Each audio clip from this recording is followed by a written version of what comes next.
In the kingdom of Lanster, within the Oran Empire, inside a classroom filled with dim light, the teacher stood before the students with a gentle but convincing voice. As long as you focus, you will feel the flow of magic. But Little Lantern, also called Little, just sat there quietly with eyes full of doubt. He had been stuck in kindergarten-level magic classes for 8 years, and he didn't believe those words. While his peers had already mastered basic spells, Little couldn't even sense the magical particles floating around him. He Little clenched his hands, his heart heavy. He couldn't let things continue like this. To uncover the truth behind his family's mystery, he had to become a sage-level mage. Lost in thought, an object suddenly flew and hit him square in the face. The kids around burst into laughter and hurried over. "Sorry," they said with affected voices. "We're just so passionate about practicing magic," but their eyes gleamed with mockery. They deliberately targeted Little, mocking him as a noble who was useless with magic, something considered a natural talent among nobles in this world. The kids continued their cruel teasing. Little gritted his teeth, powerless to respond. Just then a knight named Ka appeared. His shining sword pressed against the neck of the ringleader boy, who panicked. Little quickly intervened with a deep but firm voice, lowering the sword. Knight Ka reluctantly obeyed, allowing the kids to escape. Little sternly looked at Seeker. The king's sword given to him wasn't meant to be used against commoners. Kay bowed apologetically, then revealed the true reason for his visit. He handed Little a letter from Lord Oliver, who had helped him go into hiding after the tragedy that took his parents' lives. Lord Oliver knew well of Little's impotence with magic and had silently supported him ever since. Little's mansion was greeted by Gaylanter, the uncle he called father, to conceal his identity. The two entered the study, where Gaylanter cast a spell on a paper bird from the letter. The lively paper bird spoke, "I have something that will help Little learn magic." A magic book appeared and flew straight into Little's hands. He tightly gripped the book. Memories of countless failures in magic flooded back, weighing heavily on his heart. Gaylanter noticed the sadness on his face and softened his voice to comfort him. "You can stay and pretend to be my son as long as you want." He repeated the heartbreaking story. Little's father, who deeply loved him, could neither betray the family nor abandon him. That mystery drove Little to become a sage mage to seek answers. That night, lying on his bed, Little stared intently at the magic book. Childhood memories flooded back. His father was rarely home, but every time he returned, he brought a gift that made Little shine with happiness. The last time he saw his father, he promised that after the expedition, the family would always be together, but he never came back, and his mother also disappeared. Fighting alone, Little silently vowed the only way was to learn magic strong enough to uncover the truth. He gripped the book tightly, hoping it would be the key to open the path ahead. Little sat down, took a deep breath, and began meditating, determined to try once more. Blue glows gradually surrounded him, sparkling like stars. But his eyes were closed, unaware of the miracle happening. He sighed, thinking he had failed again, until glowing orbs appeared floating in his mind. Suddenly, Little snapped awake, feeling the flow of magic for the first time. Hope ignited within him. His heart fluttered with happiness. But suddenly a sharp pain seized his chest. Little coughed up blood, his body trembling as if about to explode. No, he couldn't die here. He gritted his teeth and summoned all his strength to fight the terrifying feeling. Suddenly everything went dark. Little was transported into a strange, chaotic space, confused and trying to find a way out. He suddenly felt an object in his hand, a radiant red egg, warm to the touch. Shocked, a voice echoed in his mind. "Hello, Little. I am your steward. I have waited 10 years. The system continued. "You own a place called a dragon farm." Immediately, Little was transported to a small island bathed in magical light. The information overwhelmed him. "Dragons are very dangerous," the system announced. The egg before him was his first dragon, Cold Butler. "You must raise this dragon before returning to your world." At that moment, Little angrily shouted inside. "Raising a dragon? No way, it will eat me alive." But the egg began to crack. The butler urged, "Let it bleed on it, or it will swallow you whole." With no other choice, Little bit his thumb to let blood drip onto the cracking egg. A bright red light flared up. The system announced successful imprinting. The little red dragon hatched, its tiny eyes still covered by the eggshell. Little was stunned, unable to believe this tiny creature would become the most fearsome monster. The baby dragon staggered and bumped into his knee pitifully. Little bent down gently to remove the shell piece on its head. But the baby dragon suddenly went wild, growling as it was touched, kicking Little in the face. He staggered, thinking silently, this really is a dragon. A series of notifications appeared. Little received 1,000 gold coins and 5 experience points for owning his first dragon. Gold in the system equals real gold and can be used to expand the farm. A new task appeared to create a fiery habitat for the baby dragon costing 100 gold. Hesitantly, Little still bought the habitat. While navigating the system, the baby dragon groaned, rejecting everything from him, making Little even more confused. Then Little placed the fiery habitat next to the small island, and as soon as it was completed, the system announced an additional 5 experience points and 50 gold. This habitat limits 500 gold per day and helps the baby dragon level up once a day. The fiery baby dragon Jira immediately rushed in, happily swimming in lava, its mouth making the sound Jira-gira. Little smiled and decided to name it Jira. Soon after receiving the habitat, Jira curled up and fell asleep. Taking advantage of this, Little completed more tasks assigned by the system. He ordered Long Lun as food, finished the tutorial, then snapped his fingers as a flash of light returned him to the real world. Then Little's body collapsed onto the bed. He opened his eyes, startled to see 3 people surrounding him, Gwen, Luther, Knight, Ka, and one more person, all with worried looks. Little was surprised and asked why everyone was in his room. They revealed that he had been hanging on the ceiling, accidentally blowing it away. Little was confused and didn't understand why they were joyful. Gaylantan explained excitedly, "You released an extremely strong magical surge when you fainted." Little doubted but tried using magic. This time he clearly felt the flow of magic astonishing him, surely thanks to Sir Oliver's book. While everyone was still celebrating, Little cut in and turned to Knight Ka, "Follow the instructions in this book."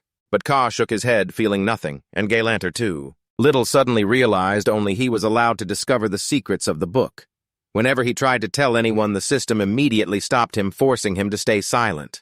Then Little continued training, but his body still couldn't withstand the magical power and coughed up blood again. The system coldly announced, "Your magical level is proportional to the dragon's level. Jira hasn't reached level 1 yet. If you absorb too much magic, your body will explode." Little stubbornly refused to return to the farm, but then a notification appeared. Jira's food supply is insufficient. It is weakening. The system gloomily said, "You are an irresponsible farm owner." Then Galanter noticed something unusual when Little stopped eating, but he quickly replied, "It was just a matter of taste, uncle." He continued sharing the plan to send Little to the St. Iris Magic Academy, the most prestigious school in the Oran Empire, where Sir Oliver is the vice principal, and also where Little's father graduated. He was radiant and excited about this opportunity, but the system warned Jira's health is critically low.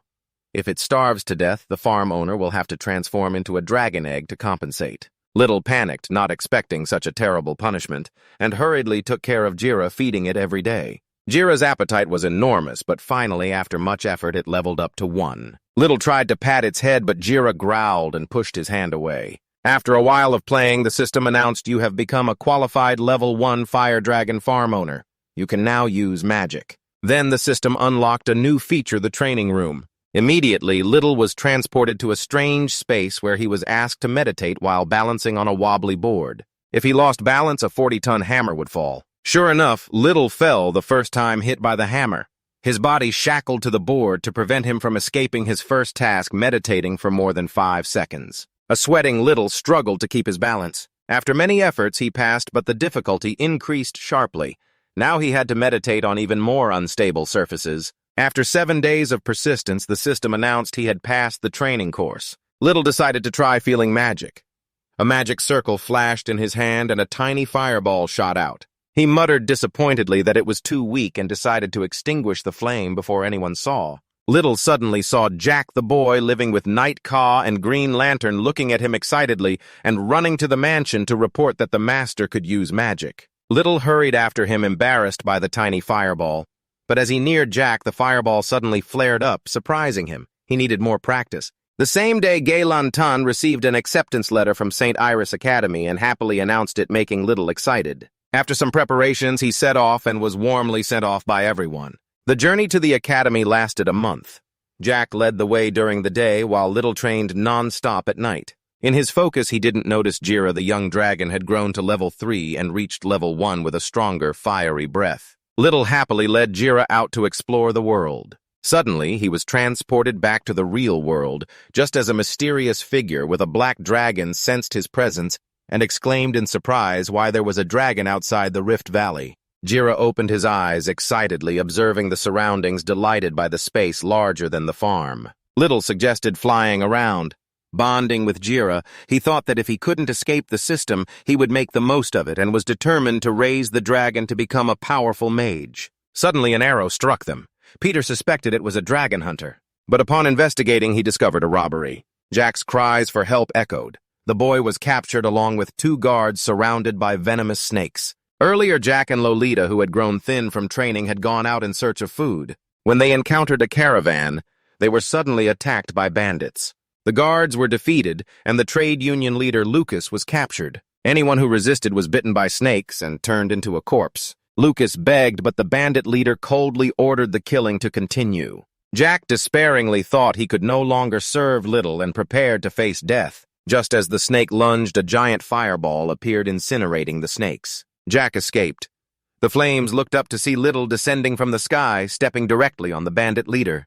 Jack cheered joyfully, but they faced a large group of bandits. Some bandits panicked at the fireball, mistaking Little for a third-tier mage, but the bandit leader, a third-tier knight, reassured them there was nothing to fear. He confidently knew that mages needed time to cast spells, while he had an advantage in close combat. Then Little realized the advantage of the third-tier knight trying to dodge attacks, but the bandit leader's speed was too fast. One hit struck him, making Little stagger. Standing up with a sore body, the damage was obvious. He couldn't dodge forever. He gritted his teeth and began chanting to cast a spell, but this gave the bandit another chance to attack. He sneered that a mage could never be a match for a knight. He lifted Little and threw him hard against a rock, but despite the pain, Little remained conscious. Suddenly, the system rang out because the user was fighting with a magic dragon. The dragon would synchronize. Little could use Jira's skills like Shield Bite or Fireball. He recalled this skill. The system confirmed he could use them.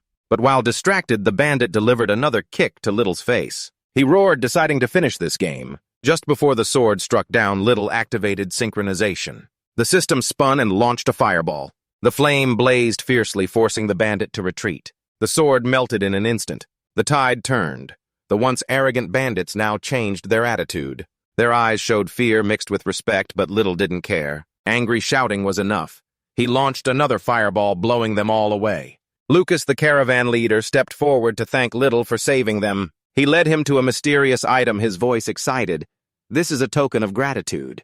He pulled back a curtain to reveal a blonde young woman locked in a cage, a fairy from the spirit forest. At this moment, Little immediately recognized her identity from her physical features and occupation. Lucas boasted that no man could resist her charm. He told how he found her on the battlefield where mercenaries fought over her, and she could be sold for 1,000 gold. Later, Lucas suggested Little join the merchant guild. He believed Little's strength would help grow the business, but Little's eyes blazed with anger as he moved toward the cage. He thanked him for the offer, but immediately cast a fire spell. The flames burned the ropes, freeing the fairy. Lucas panicked and tried to stop him, but it was too late. Little growled that he treated others' lives like merchandise. Lucas stammered an explanation, but Little threw a small fireball at him, causing Lucas to flee in terror. The guards didn't dare resist and ran away too. Little reached out, soothing the trembling fairy.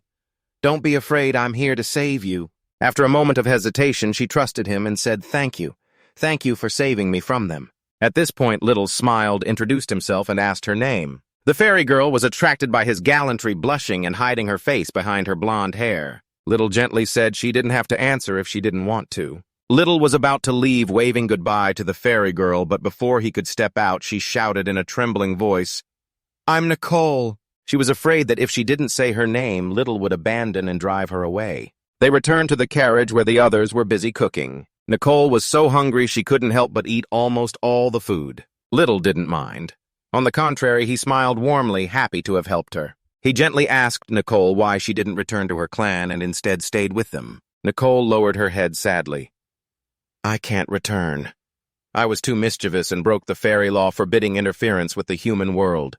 When I returned to the base, we were discovered by explorers and the whole clan fled. I tried to hide but was caught by the guards." She continued with a pained look. "They saw the herbs I collected and chased me away. I stumbled and knew that if I was caught, things would be very bad. I tried to escape many times but failed every time." At this point, Little looked at her and asked why she wasn't afraid of him, even though he was also human. Nicole looked up with sincere eyes. "Because you're not like them. You are my benefactor." His words made Little blush awkwardly. He cleared his throat and said she could stay. They would look for clues about her clan. He shared his trip's purpose to St. Iris Academy to study magic, and suggested she could pretend to be his maid to avoid suspicion. Hearing the word made, Nicole panicked, covering her body, her face turning pale. Little quickly explained, not wanting her to misunderstand. After understanding, she nodded in agreement, still shy. Little left her alone and stepped out of the carriage.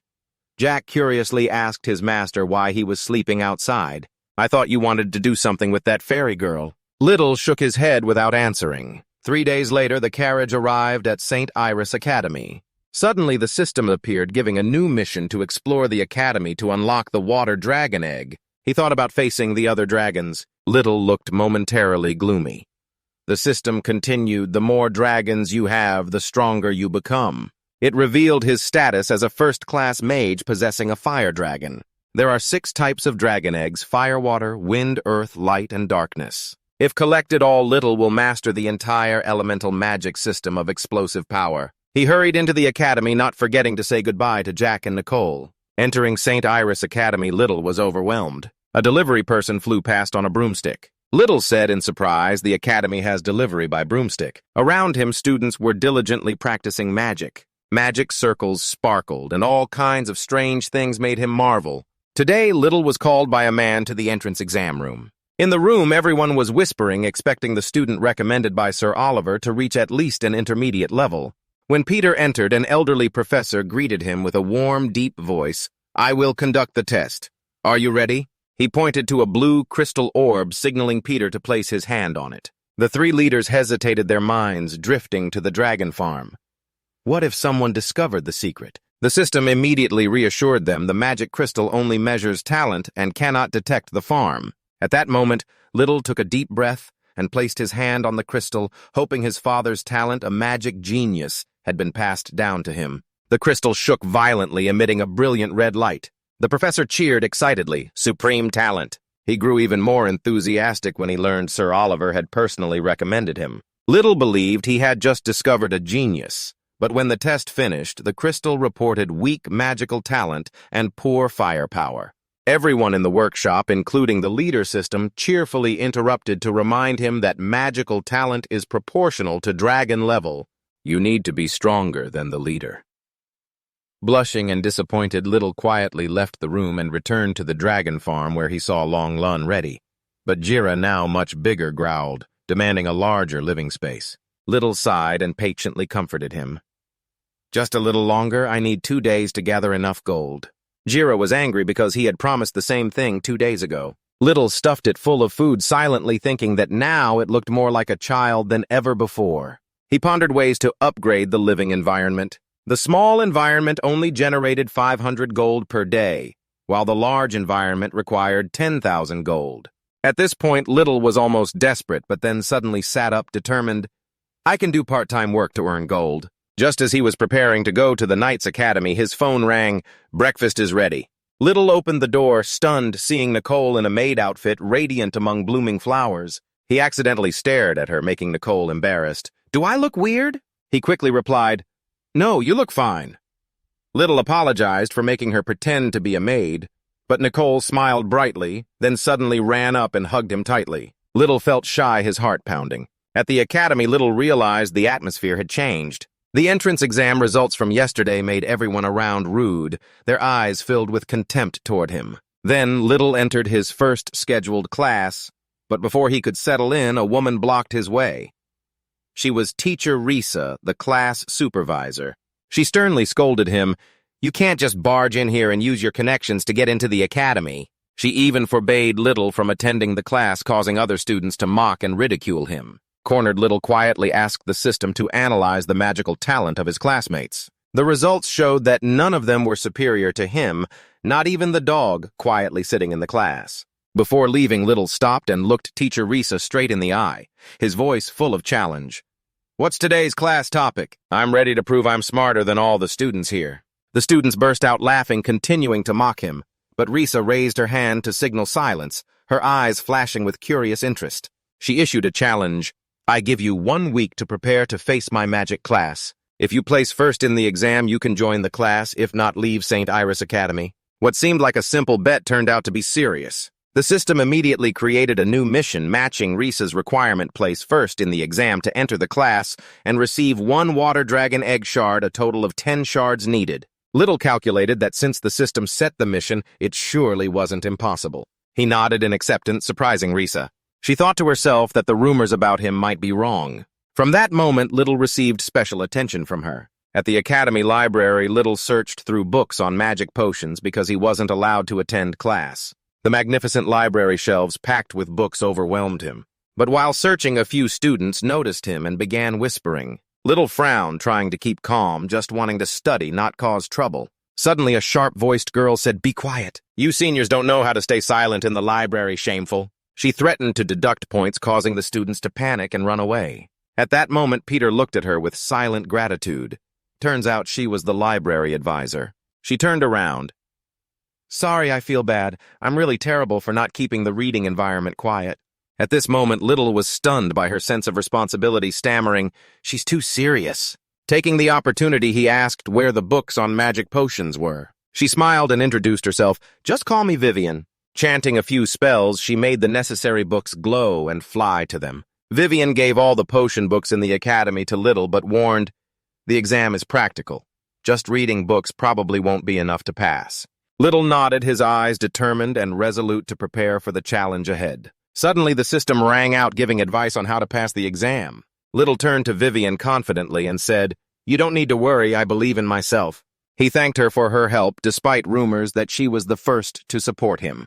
"After I pass the exam, I will treat you to a meal." Vivian smiled, but when Little left the library, her eyes darkened momentarily. A mysterious person had asked her to approach him, and her earlier apology wasn't out of mentorship responsibility, but for another purpose. At the academy dormitory, Little diligently read books all day, eager to learn how to make magic potions. Only 1 week left, he could not hesitate. 5 days later, exhausted but persistent, Little discovered that the key to making magic potions required stable mental strength. He tried adding dragon saliva as a supplementary ingredient, knowing it would significantly boost the potion's effectiveness. Ordinary people could also make potions if they used high-quality ingredients. He silently vowed to master the knowledge. On exam day, Little successfully crafted a magic potion bottle.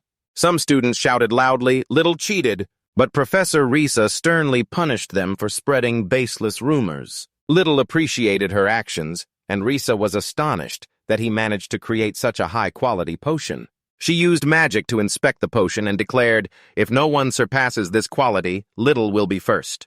But Risa didn't stop there. She demanded he prove he didn't cheat by making a new potion on the stage in front of everyone.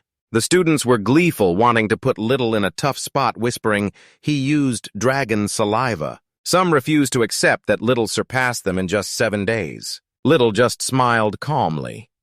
The secret he kept was that time in the dragon farm passed 7 times slower than the real world, allowing him to train exponentially. Then Little accepted the challenge and stepped onto the stage. He added ingredients with skillful movements. Though he had failed countless times in the farm, he had honed his skills to perfection. Risa observed and realized Little controlled his mental strength superbly, far beyond any student she had taught. Finally, he completed the new potion, matching the quality of the first. Risa asked in amazement, "Were you born with such strong concentration abilities?" Little hesitated, embarrassed. "I'm not a born genius. It's the harsh training process in the dragon farm that forged me." He recalled the hard training days, his eyes watering with emotion. Professor Risa recognized Little's extraordinary effort to surpass natural talent and felt regret for almost expelling him from the academy. She sincerely apologized. "I was wrong to judge you." She revealed there were 5 other students who made potions of similar quality. But because Little self-studied in the shortest time, she gave him the highest score. The system announced the mission complete. Little left the exam room, his body tired but his heart excited.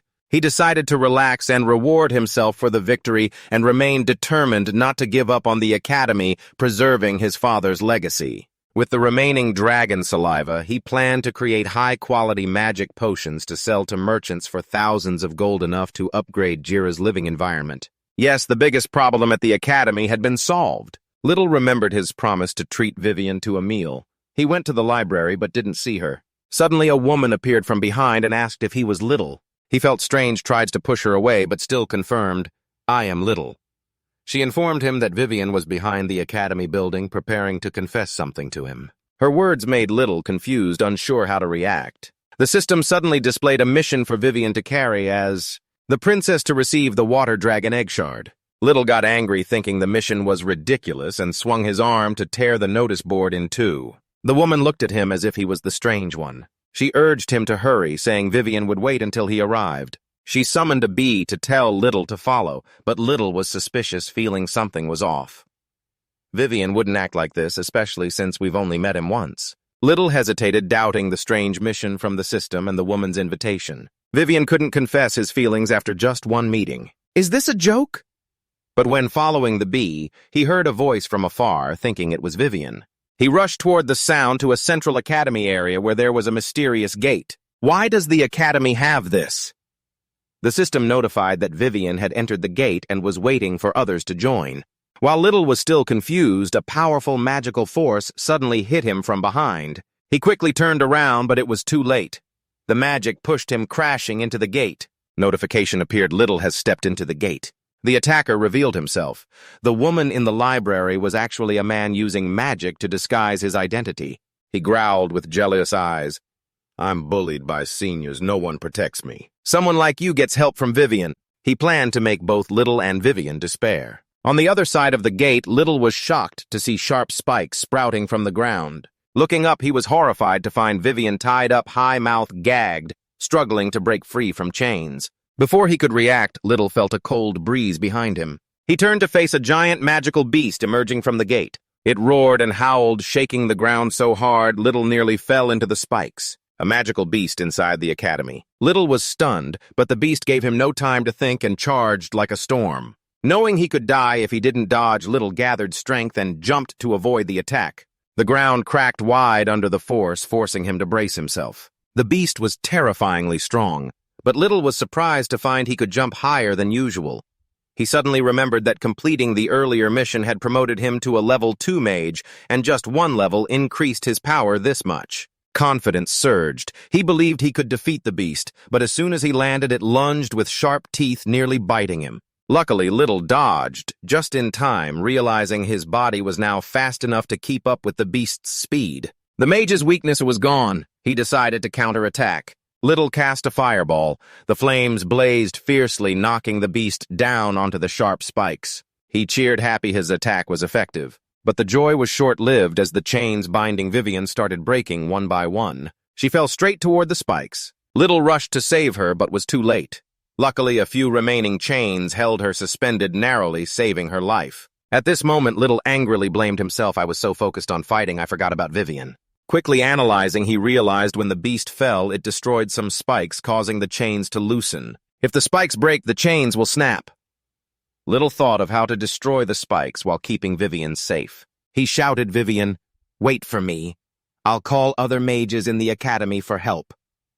Vivian tried to say something, but only muffled sounds came from her gagged mouth. Peter turned to run back to the gate, but the entrance had vanished.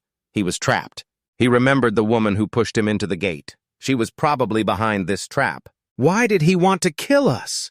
Before he could find the answer, the beast roared, stood up, and charged at Little with terrifying speed. Then Little pushed aside all distractions and immediately cast another fireball at the beast. The system announced the Phantom Wolf was defeated, earning extra experience points. He asked the system about the Phantom Wolf, but it replied coldly, figure it out yourself.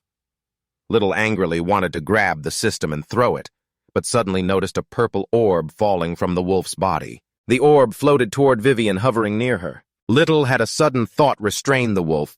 The orb will take Vivian to safety, but destroying the spikes will break the chains, and she will fall.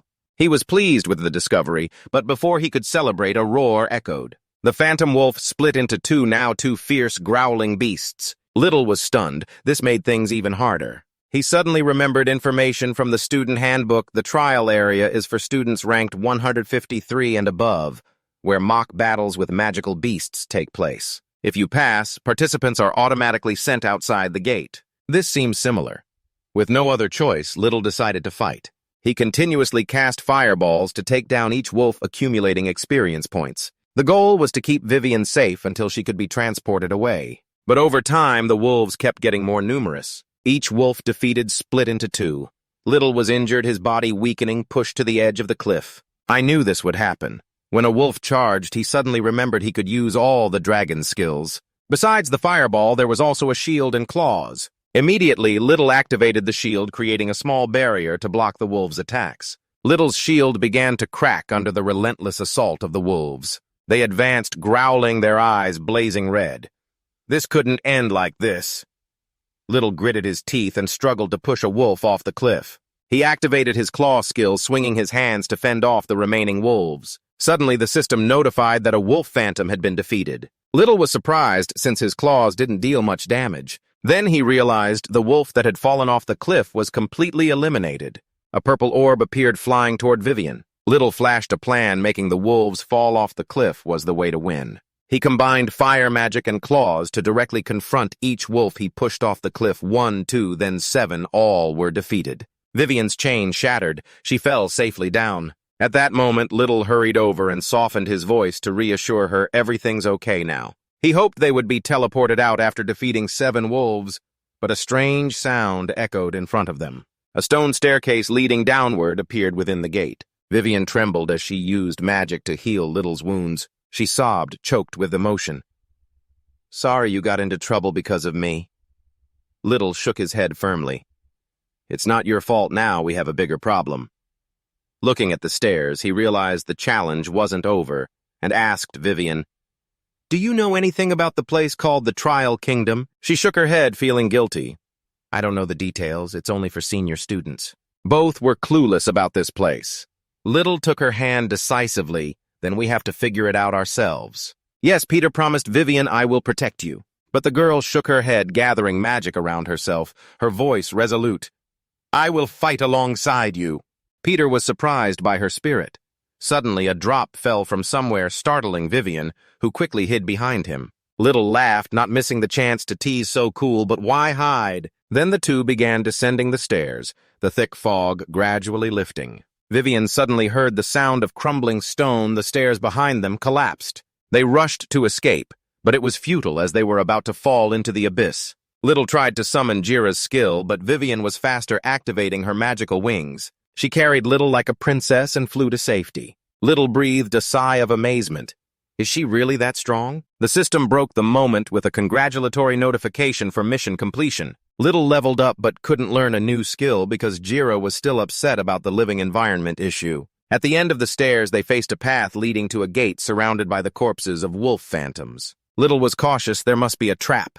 He told Vivian to step back and threw a stone to test. The stone hit a statue on the gate, activating a magical beam shooting toward them. Both dodged in time, but Little was annoyed. "Why aim at us?" "Not the stone." The statue cracked and shattered, transforming into a small white wolf. Little and Vivian admired. "So cute." It reminded him of Jira when she first hatched. But the wolf pup howled sonic waves, rippling that revived the wolf phantoms. But Little realized they had to take down the white wolf first. He used his claw skill to slash at the wolf phantoms. Vivian chanted a spell to support him, then attacked the white wolf, but it easily blocked her strikes, leaving Vivian desperate. It had damage immunity.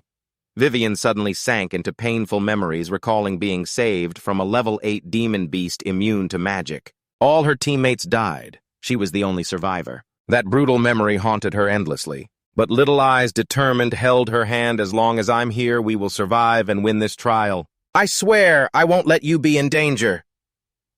The words reminded Vivienne of the hero who once protected her, waking her up. She was no longer a helpless child. She gripped the staff tightly, mustering all her courage to rush forward and smash a ghostly wolf's head hard onto the ground. Little and the wolves were stunned. She used physical attacks. That moment was enough for Little to come up with an idea. He shouted, "Vivian, hold the wolves for 30 seconds. I'll clear the way." Little threw a fireball that burned most of the ghost wolves. Both rushed toward this white wolf. Vivian ran to the gate while Little jumped up because he knew magic couldn't touch the white wolf. Little swung his fist just as the wolf activated its shield, but his punch was strong enough to shake the protective barrier. He kept throwing more punches, causing the magical circle to crack and break. Meanwhile, Vivian used her staff to fend off the ghost wolves, her movements decisive at the critical moment. Little yelled goodbye. He threw the last fireball that incinerated the white wolf. Immediately, he turns to check on Vivian. "Are you okay?" The ghost wolves vanished as soon as the white wolf was defeated. The system announced congratulations. Little defeated the monster boss, earning the title Wolf King, the skill to summon 17 battle wolves and a new magical fiery fist skill. Vivian ran over, worried this gate looks like the real exit check at first. She noticed many wounds on Little's body, her eyes reddening. "Sorry I caused you to get hurt like this." Little laughed teasingly at her, always apologizing. He took her hand gently. "These wounds don't mean anything." He smiled and pulled Vivian toward the gate. She smiled brightly, her heart warm. Both were transported back to the real world. The system announced congratulations on passing the challenge. Kingdom leader achieved A+ rank. Vivian ranked second. That was when Little realized his wounds had disappeared. Back home, Nicole read from the book. The challenge kingdom is an illusion with only 2 ways to escape past the challenge or die, but death only returns a player without harm. Little silently thanked himself for fighting, thinking dying isn't a good option. Rumors quickly spread throughout the academy about Little's achievements. The school council requested to retest his magical power. In front of the crowd, the results shocked everyone. Little's magical talent and connection to the fire element were at an average level. The students whispered impossible. Little, tired of the whispers, shouted loudly, "Stop spreading rumors about me." The room immediately fell silent, filled with awkward tension. Meanwhile, August, another student, decided to verify the rumors about Little himself. At the same time, Little felt a chill but brushed it off, focusing on negotiating with a merchant. He offered 50 bottles of magic potions, asking for 20,000 gold, a large sum. The merchant did not hesitate to pay more and asked, "Can you be a regular supplier? Your potions are the highest quality I've ever seen." Little smiled, his heavy gold pouch making him feel like things were looking up. Returning to the dragon farm, Little used the gold to improve a larger habitat for Jira. The fire dragon excitedly lunged into the lava, splashing a few droplets toward Little. Jira roared in a voice like laughter. "This is how it thanks you." The medium-level habitat granted experience points and gold and unlocked a new area, the dragon training ground. Little and Jira's eyes lit up, and both immediately snapped their fingers to teleport there. The leader expected a dangerous flying course, or a grand arena, but was disappointed upon opening his eyes. This area was simpler than imagined. The system explained the training ground will be larger and tougher as you level up.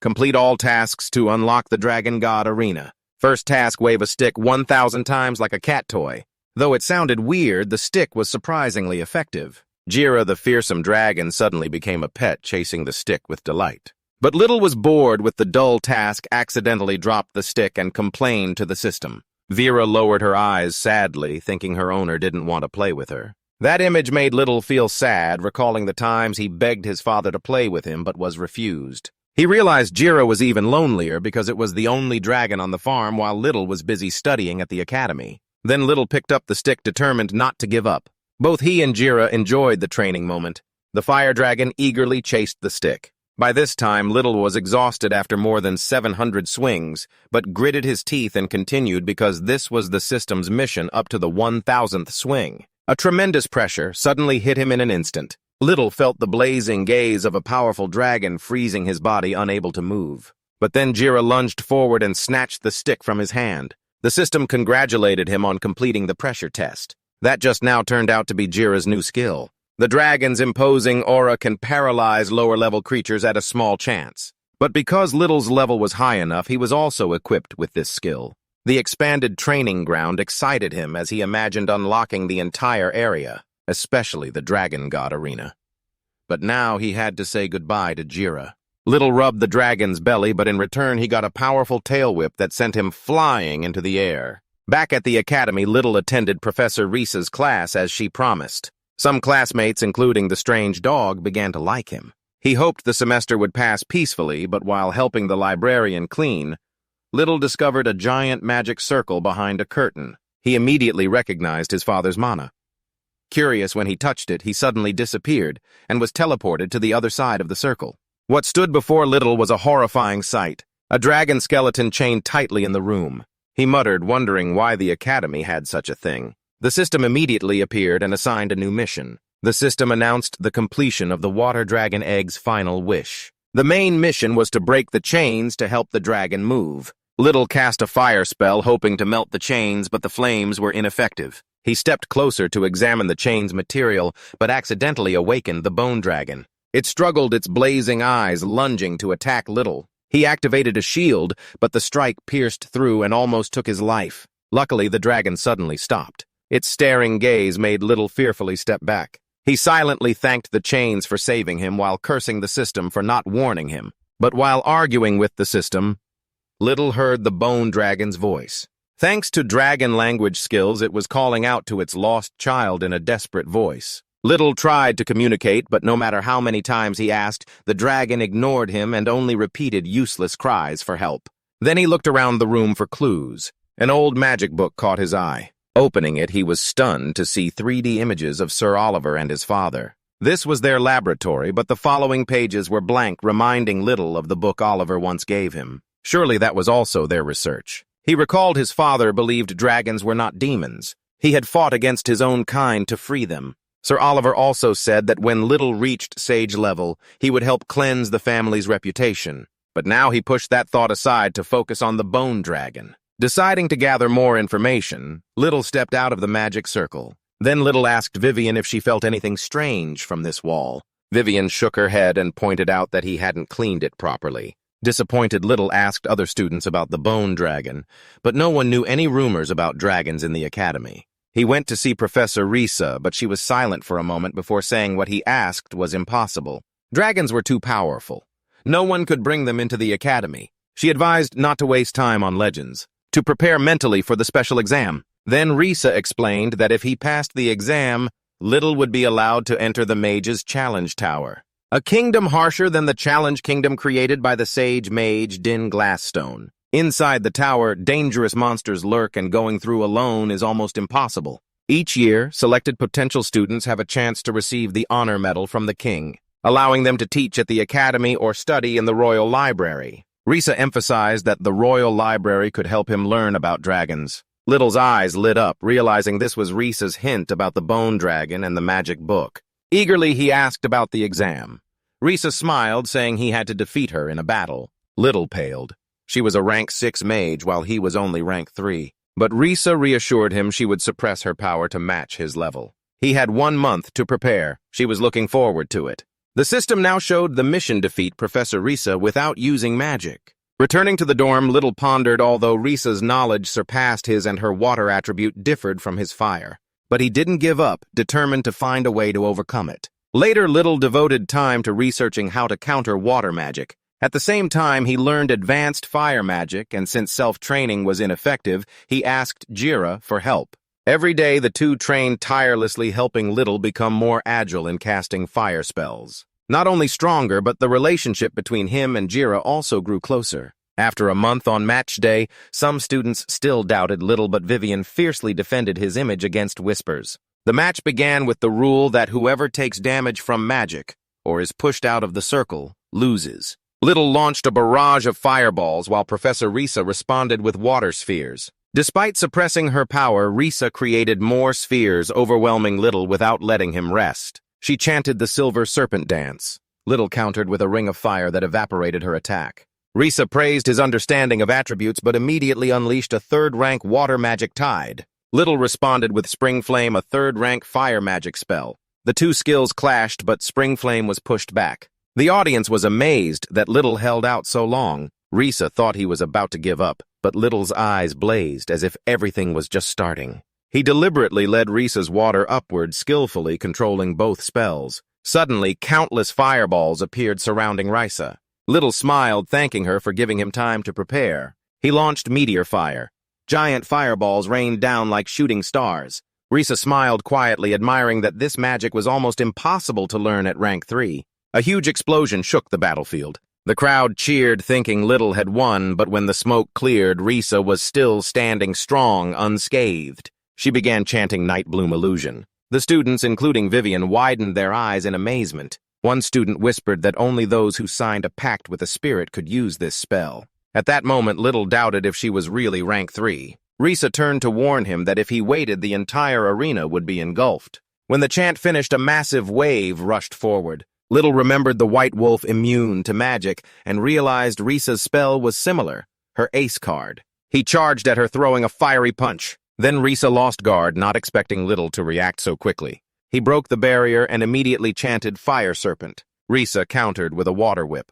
The flowing water swept Little, leaving him dazed and unable to react. The collision blew him out of the circle. Vivian and the dog students thought Little had lost, but Risa said, "I am the one who lost. He forced me to use higher-level magic, making me see him as a true opponent." She smiled, looking forward to his future, declaring Little the winner. Then Little passed the exam, completing the Water Dragon Egg mission. The next day, the king visited the academy to meet the students, including Little. He declared, "You are the pillars of the Empire's future," and showed the honor medal awarded to those who conquer the Mage Trial Tower. The students were excited and determined to win it. While lining up at the tower gate, some students still doubted Little's ability, but another who witnessed his fight with Risa spoke up to defend him. From behind, a female student from the student council observed Little with a scrutinizing gaze. She whispered that President Augustine had mentioned him before. Little recalled Augustine, the person who had made him curious about how to defeat him. Feeling increasing pressure, then the system suddenly displayed the old mission to defeat Augustine again. Little was startled. If not reminded, he would have forgotten. Just then, the judge called his name, urging him to step through the gate. Instantly, Little was teleported to the first floor of the Mage Trial Tower, a mysterious and cold world. Before entering, Professor Risa handed him a map. The tower has 9 floors. The first 3 have instant teleport points. No magical beasts guard them, a safe zone where students can only be eliminated by beasts or fellow tower challengers. Little quickly earned points by defeating magical beasts. He noticed their levels corresponded to the tower floors. Without realizing it, he reached the 3rd floor and used a teleport point to reach the 4th floor. "From here, I have to be more careful," he told himself. A shadow had been silently waiting for him there for a long time. Outside the tower, the king and Professor Risa observed through lanterns, showing students' positions. Most had reached the 4th floor. Risa explained the first 3 floors were the easiest, requiring only defeating magical beasts. Floors 4 to 6 were mission stages, needing objectives completed to advance. The last 3 floors faced grades 7 to 9 magical beasts. Risa silently wondered how far Little would go. On the 4th floor, the mission required defeating beasts worth 200 points each. 1,000 points were needed to advance, but defeating other students deducted 1,000 points with 100 students and 1,000 beasts in total. Little realized he had to be quick. The number of beasts was limited. He rushed to kill monsters but lost vigilance due to haste. At that moment, a mysterious man threw a magic flask at Little. His eyes flashed with murderous intent. A fireball shot out, shattering the flask and releasing mist around Little, confusing him. The system had said students only lost points if they defeated each other, but he didn't have time to think and fled from the attacker who had succeeded in his plan 10 minutes earlier. This guy was in Augustine's group but was annoyed because the student council president always paid attention to Little. He craved Augustine's recognition and even challenged the president to show he was a rank 4 mage. Augustine refused, saying he was too weak, which angered him. He bet that if he scored more points than Little, he would get a one-on-one duel with Augustine. So he swore not to let Little earn any points. Meanwhile, Little hurriedly hunted magical beasts on the 4th floor, but every beast he found was snatched by other students. After more than 10 times like that, the system announced only 89 beasts remained. Little overheard a group of students boasting after killing a beast that they had followed him to steal targets. Suspicious, he grabbed one named Erland and pressed him about what was going on. The students sneered and threatened but dared not attack for fear of losing points. Peter read their intentions, scaring them, but Erland alone. Little growled, "I have nothing left to lose, speak or die." Erland panicked, confessing that a red-haired guy named Siren had drunk, controlling them with a magical arrow on Little's head, a mark from the earlier flask. "I'm afraid of Siren, so I obeyed him." The system announced only 36 beasts remained. Desperate, Little cast spring fire at the arrow, but it wouldn't disappear. Erland stammered, "That thing can't erase Siren." The red-haired guy laughed triumphantly, knowing Little's time was running out, but suddenly startled as more location marks on Little appeared, then more. Little sneered, "Want to mark me easy." He imitated him, creating a series of fake marks, causing Siren to panic and despair.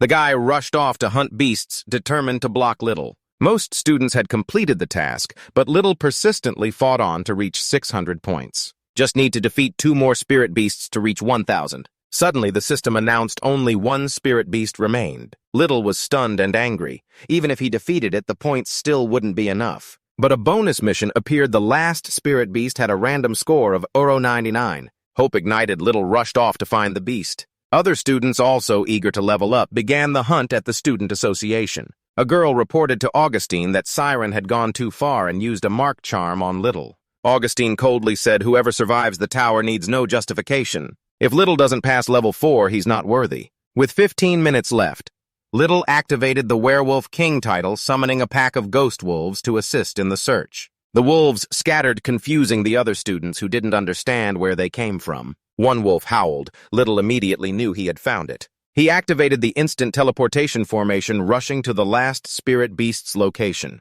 Then Little teleported near a volcano, but a chilling feeling made him turn back. Siren, the red-haired guy, stood there with a sinister smile. Little pressed. "Have you killed the last spirit beast yet?" Siren shrugged. "Not yet. I just happened to be here when your wolves howled." The last spirit beast is inside the volcano's mouth. Other students gathered nearby but were too scared to take the risk. Siren taunted, "Give up. Little only has 2 minutes, so jump straight into the volcano."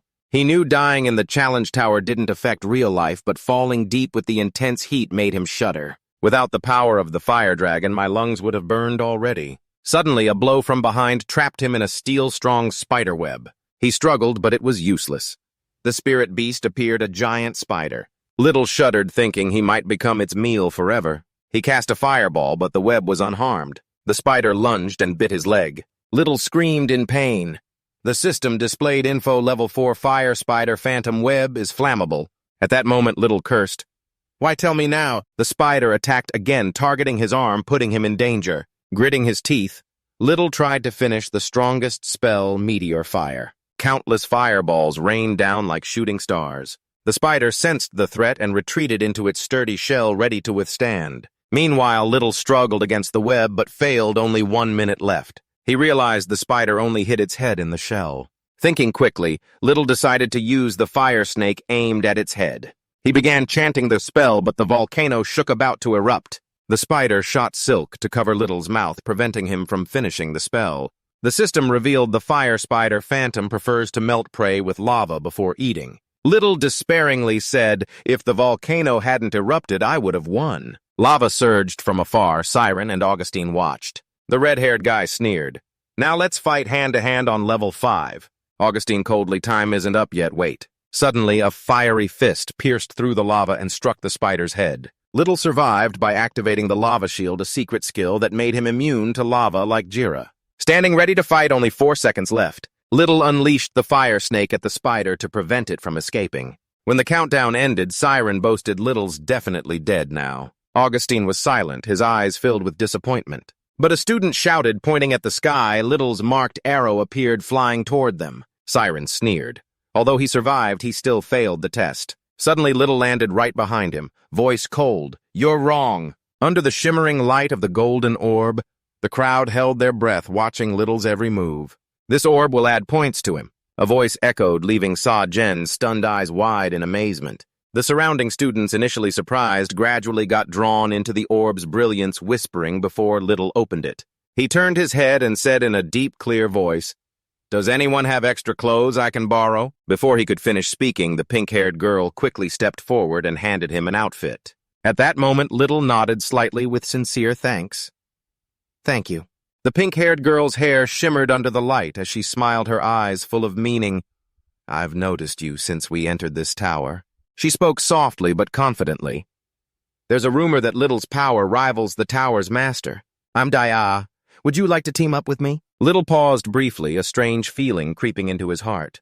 Daya's radiant yet mysterious smile reminded him of Vi's smile from years ago. Before he could answer, a figure rushed in, cutting off his thoughts. It was Aln, the enthusiastic guy he had met earlier. Aln shouted, "Little, I want to team up with you too." Aln lunged at Little as if to hug him tightly. Little grimaced, trying to push him away, but Aln clung on, pleading, "Please forgive me." Suddenly, a cold voice cut through the chaotic atmosphere. Sajen appeared with a sneering smile. "That score orb won't be enough for you to pass this floor. Little, you need at least 400 points to meet the requirement." Tension filled the air as Little's hands trembled slightly while placing the orb on the stone pedestal, silently praying. All eyes focused on him as the orb slowly emitted a flash of light, revealing the number 399 points. Little froze as if his life force had been drained. Behind, Sajen laughter echoed triumphantly, sharp as a blade. The challenge on the fourth floor officially ended, leaving Little engulfed in disappointment. Sajen wasn't done yet. He stepped forward with a mocking tone, just 1 point short. Little, that's really unfortunate. Dia couldn't stand it any longer and stepped up to block Little, her eyes blazing. That's enough. Sajen fell silent, but Little, his voice low and sorrowful, raised his hand to stop her. It's okay, Senior. I did my best. He turned away, trying to hide his pain, telling himself he had done everything he could. Not long after, on the 5th floor of the Mage's challenge tower, the students were teleported to the next stage. Surprisingly, Linter was still there, not eliminated. The crowd buzzed, most nodding in approval of his incredible performance. But Sagen's face darkened as he rushed to grab Linter's collar. Cheater? You definitely cheated on the 4th floor, he shouted, eyes blazing as he stared at Linter's confused expression. Come on. There's no way you had the strength to defeat the final monster. I understand your power better than you do. Dia stepped forward without hesitation, her voice sharp as a blade. Sajen, stop spouting nonsense right now. Dia gave Sajen a cold glare, her voice steely. Sajen, you should read the rules carefully before accusing Linter. She pointed to the announcement board where the 5th floor rules were clearly displayed. A one-on-one match between teams will decide everything. The winning team takes all the opponent's points, meaning at least half the contestants will be eliminated. To participate, each student must have a challenge card that can only be earned by defeating magical beasts. But each beast defeated deducts 200 points from their total points on the 4th floor. If their score hits 0 without a card, they'll be eliminated immediately. More importantly, the number of contestants on this floor must be even because everyone must find an opponent for the one-on-one match. Linter, with the highest score under 1,000, was unexpectedly chosen by the tower to continue. This news enraged Sajen, his face twisted with anger. Impossible. He roared, but Linter ignored him and officially formed a team with Dia. Although Aln was pushed away by Linter, he still knelt down, begging, "Please let me join." Finally, Linter nodded, but with a stern look. Aln, you have to prove you can contribute more to the team. Suddenly, a wave of anger overwhelmed them both as Linter and Dia simultaneously sensed a mysterious presence lurking behind. They turned quickly, but saw only silent darkness. Dia whispered urgently, "We should leave immediately, Linter. Other teams will soon gain the advantage if they defeat the last magical beasts." Linter nodded, but turned to Aln with a firm tone. "If you want to stay, you have to work twice as hard." But as Linter's team moved, a mysterious monster hidden in the shadows silently followed, its eyes flickering as it waited for the right moment. Meanwhile, at the palace, the king received a report on the students conquering the 5th floor. He was surprised, his eyebrows raised. "This year is completely different," he muttered with a satisfied smile. "Prepare more rewards." But in another corner, Professor Deja frowned, full of doubt. No one has been eliminated yet, she told herself, her eyes scanning the tower wall. Something's not right. Back with Linter's group, they were diligently hunting magical beasts to find challenge cards. The combined personal score of the three was only 2,999 points, meaning 14 chances to defeat beasts. But each beast had a rank, and only stronger ones could drop higher-level cards. Unfortunately, so far, they had come up empty-handed. With their current score, they had only one last chance left, hope slowly fading. Linter clenched his fist, his mind spinning for a way to overcome this. Suddenly, a branch from behind shot out like lightning, wrapping around his leg and pulling hard. Vines tightened around the whole group. Linter was caught in their sharp green blades. Focused on fighting a 5th-rank beast, Linter didn't notice this 3rd-rank monster. Both Dia and Alen were also distracted because they knew 3rd-rank beasts couldn't drop challenge cards. Now the last chance to defeat another beast rested in Linter's hands. He clenched his fist, his eyes flashing with determination. "I'll handle this," he muttered to himself, thinking about sacrificing his position to protect teammates Dia and Aln, who always stood up for him against Sajen's harsh accusations. This sacrifice was worth it. Without hesitation, Linter raised his hand and cast a fire spell. Flames flared fiercely. Dia and Allen stood stunned, mouths agape at the unexpected move. "Linter, are you going to sacrifice yourself?" Dia exclaimed with a trembling voice. The flames rushed straight into the vines, but suddenly Aln unleashed a strong stream of water to stop it. Allen's face was bright red with anger as he shouted, "Linter, don't do that. I don't want you to sacrifice yourself for us." In that moment, all three were willing to risk themselves to save the others, but Linter acted first. Aln, with teary eyes, turned to Linter, voice choked. "It's all my fault. On the 4th floor, I caused you to fail. Now you want to sacrifice yourself for me." Without waiting for an answer, Aln waved his hand, water magic flowing out to free Linter and Dai from the vines. Suddenly, a magical potion bottle flashed and flew over. Dai, with determined eyes, shouted, "Aln, you don't have to do that. I will sacrifice my position for both of you." Linter was silent, deeply feeling the friendship both had for him, but the vines suddenly tightened even more, choking fiercely. All three were startled to realize this was not a 3rd-rank beast. Dai's fire potion was useless against it. It was a tangled plant. Linter shouted in tension. "This carnivorous monster disguises itself as a low-rank beast, instinctively fights back when attacked, and the more magic is used to escape, the tighter the vines get. The only way to defeat it is to dig up and destroy its roots." Dai murmured desperately, "We can't even get free from the vines." Suddenly a crack sounded. Somehow Linter broke free from the vines, standing firm with burning eyes. "I will dig up this monster's roots." Dai and Alan's eyes widened in amazement. Linter's body had become as solid as forged steel from their encounter at the volcano, helping him break the vines. "How did you do that?" Alan stammered, while Dai laughed with sparkling admiration. Linter blushed at this praise, quickly starting to dig up the roots. His movements were swift, like the wind. Meanwhile, in another corner of the 5th floor, Sa-Jen was still clinging on to kill. Auga-style, his voice full of provocation. "Why do you keep targeting Linter, Auga?" Other group members began to frown, annoyed. A blonde girl's cold voice cut in.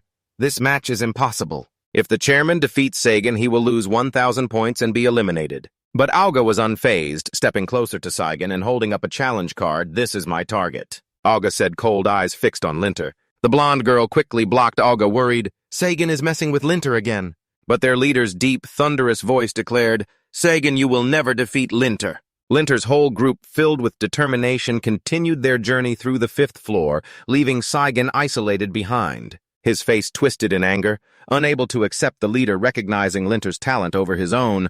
"I will prove I'm stronger." Sagan roared, magical wings spreading wide as he soared into the sky, eyes locked on Linter. Back with the Linter group, he was digging furiously at the tangled tree roots as hard as steel, bruising his strong hands from the last encounter at the volcano. Although Linter's body had become unusually strong, every strike still sent sharp pain through him. Dai and Alan were tightly bound by vines, helplessly watching Linter's heavy work. He gritted his teeth, afraid to use magic because it would make the vines tighten even more. Suddenly, Alan shouted urgently, "Linter, something is moving behind you!" Linter spun around, eyes blazing with fire, suddenly realizing that damn root could move on its own. But enraged Linter charged, throwing hammer-like punches, yet the root dodged like a ghost. At that moment, a dazzling armor enveloped Linter, blending with sparkling magical water. Though Dai and Alan were tightly bound by vines, they gathered all their strength to support him. But the price was the vines squeezing harder, choking them every second. Linter roared, his determination blazing. He had to be faster as he chased the root, each step thundering. Finally, Aln's water magic hit its mark, exposing the demonic root. Without hesitation, Linter swung his arm, summoning a fiery blade. The blazing sword sliced the root in half in the blink of an eye. A voice echoed from the tower. "Congratulations, your group has received a challenge card." Linter cheered, picking up the shimmering card from the monster's corpse. But the joy doubled when he discovered not one, but 3 challenge cards. "We have 3 cards," Linter announced, making Dai and Alan erupt in joy. The tower declared this achievement was thanks to the united efforts of all 3. Dai was honored as the protector for his extensive knowledge of tangled plants. Aln received the title of Observer for his ability to detect roots, while Linter, with his spectacular finishing move, was called the Breaker. All 3, due to their outstanding performance, earned the right to challenge in the next round. Dai and Alan's eyes sparkled as they all thanked Linter for fighting with all his heart. The group quickly rested, treated their wounds, and prepared mentally for the upcoming battle. Under the dim light of the 5th floor, Linter bowed his head heavy-hearted, knowing his opponent was Alga-style, a strong and unpredictable foe. Dai, vice president of the student council, would face the blonde girl Grana, while Aln had to confront Sagan, the terrifying redhead. At first, Aln was excited, but quickly turned pale when he recognized his opponent, Sagan. He muttered the image of the redhead flashing like a nightmarish panic. Aln clung tightly to Linter, voice trembling. "Linter, please help me survive that redhead." Suddenly, a brilliant burst of magic rushed in, and Linter reflexively raised his shield to guard his teammate. He shouted, feeling the terrible power of the attack, but Linter's shield shattered, and he took the hit, blood trickling from the corner of his mouth. The whole group turned to face Sagan's distorted face, his eyes flashing with malice. He sneered mockingly. "How can Linter fight Alga style when he couldn't even block my strike?" Dai-Ah and Aln's anger flared as they shouted in unison. "That was a sneak attack, Sagan." Aln stepped forward firmly. "Your opponent is me. If you attack Linter, you'll be disqualified." Sagan smirked coldly. "I'm not attacking Linter. I'm aiming at you, Aln." But the magic went astray. "The tower won't disqualify me as long as the target isn't another student." Before Linter's group could react, Sagan swung his hand, launching another magic attack at Aln. Clearly, the redhead targeted the whole group, but Aln bravely stepped forward, ready to take the hit to protect Linter. Just then, a terrifying explosion rang out, smoke and dust, thick blood dripping, but not from Aln. Linter had rushed up, combining with Dai-Ah's magic shield to form a solid wall blocking Sagan's attack. Linter's eyes blazed as he pulled Aln to his feet. "Get up, Aln. I'm sick of your self-doubt. All three of us are definitely stronger than Sagan." Aln nodded with tears, sparkling emotions overflowing. But Sagan still arrogantly laughed loudly. "Stronger than me, Linter Dai-Ah, neither of you dares to touch me." He waved his hand, summoning multiple clones of himself, each flickering with terrifying magic.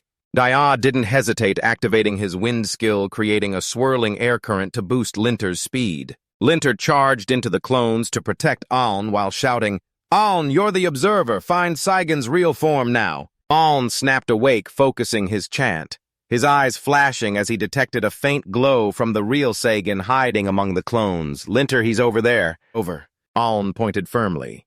Sagan didn't hesitate, and charged straight at the real Sagan, his eyes blazing with determination to defeat his enemy. Sagan smirked arrogantly, knowing that Sagan wouldn't dare to attack head-on. Just as predicted, Sagan didn't swing at him. Instead, Linter suddenly lunged forward and grabbed Sagan tightly. He took advantage of Sagan's own words, "The tower won't eliminate anyone if the target isn't another student." With a flash in his eyes, Linter shouted, "I will attack myself." Pulling Sagan along, he dashed off the cliff, summoning fire magic to increase their falling speed. The two plunged down like shooting stars, creating a huge crater on the ground. As the dust cleared, Linter staggered to his feet with only a large bump on his head. Dai-Ah and Aln hurried over, worriedly asking, "Linter, are you okay?" But immediately both scolded him. "Why do you always do reckless things like that?" Old Dao stood up, his expression changing, looking at Linter with a deep voice. "Now I understand why Alga-style said he couldn't defeat you. It's because of your determination." Linter, unfazed, replied sharply, "If you think you're stronger than me, Sagan, why don't you dare face me directly? You are a rank 4 mage with far more experience than me, but what you lack is confidence. You're afraid to lose to someone like me." His words cut deep into Sagan's pride. He felt silent memories of cowardly tricks against Linter flooding back. "I'm a coward," Sagan muttered, his eyes dimming as he realized the truth. He turned and yelled at Aln, "End me now!" While Aln chanted, Sagan looked at Linter with a hoarse voice. "After this trial, can I really have a one-on-one fight with you?" Linter smiled and nodded. "I accept." Aln's spell finished preparing as he bent down to Sagan, but a flash of light from an arrow interrupted the attack. Vice President of the Student Council. Grana stepped forward with a stern voice. "The President orders a ceasefire. Everyone gather at the Teleportation Formation Center." Linter's group was bewildered, not understanding why the battles suddenly stopped. Grana's serious eyes explained, "The tower has lost control. Students killed by monsters are not allowed to be taken out, even those who passed the one-on-one fights." Linter hurried to check the control panel and realized everything was in chaos. Grana turned to Sagan with a firm voice. "Get up and heal your wounds immediately. We have a lot to do." At the center of the instant teleportation area, giant tentacles writhed, shattering the silent space. Linter and his group arrived just in time to witness a terrified student rushing over, trembling. "President Alga style thinks the control panel inside the tower lost control, trapping this monster here and damaging the teleportation magic."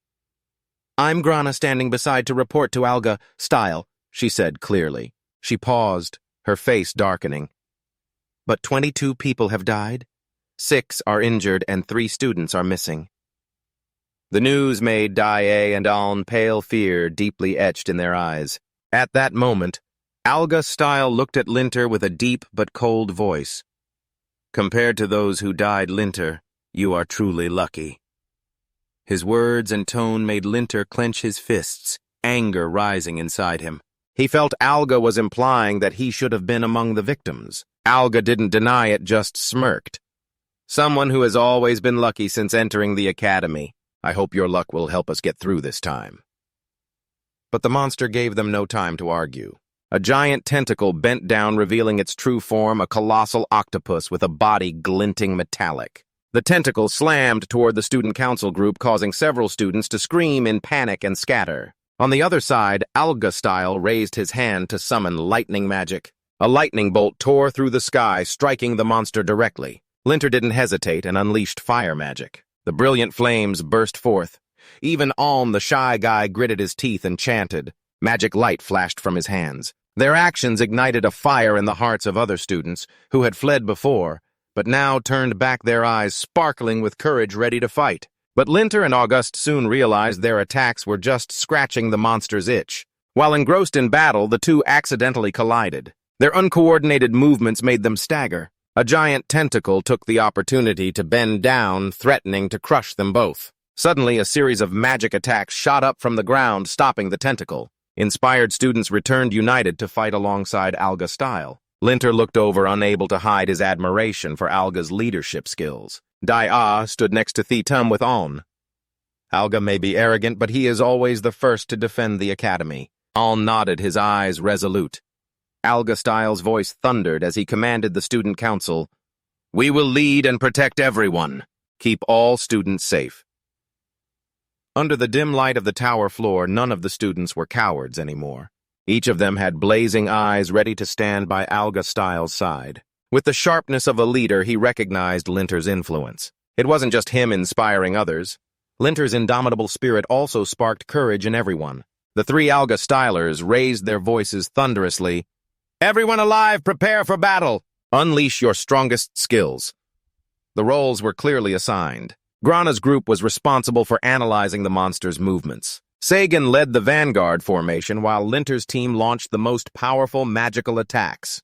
When Alga Style shouted, the campaign began. A giant magic circle appeared beneath the monster's feet. Magical chains from the Sky Team rose up, binding the giant octopus tightly. The Fire Mage group, led by Linter, completed the spell. The blazing fire merged with wind magic from another group, forming a sharp missile that shot straight into the monster. At Alga Style's signal, the wound on the octopus's body made the whole group cheer. Hope flickered, but the joy was short-lived. The monster roared and unleashed a devastating sonic wave spell that shattered the chains. The power of the sonic wave was so fierce that Sagan staggered.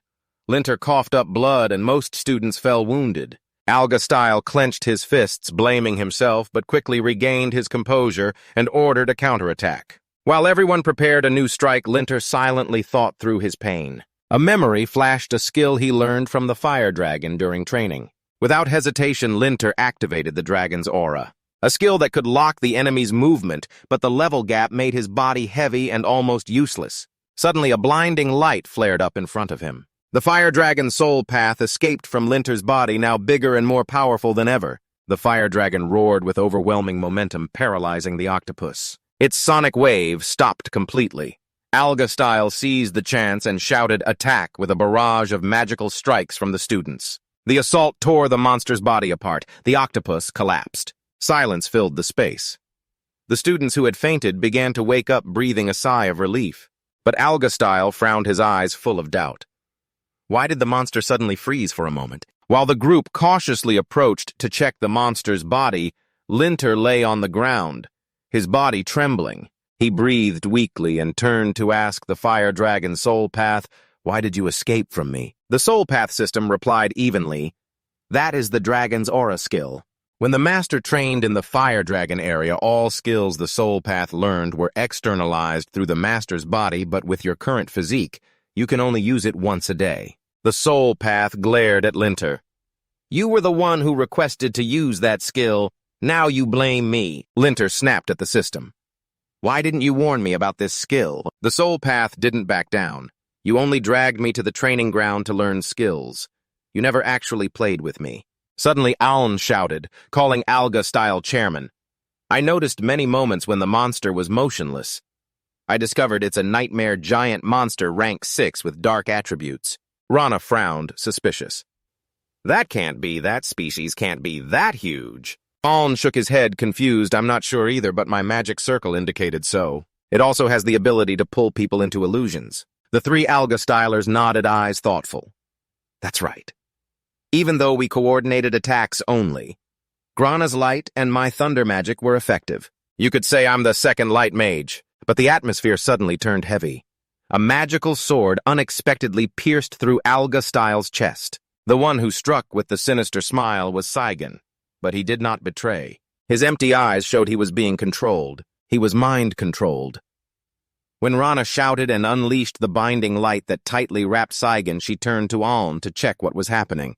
But Aln's dazed eyes showed he was also enchanted.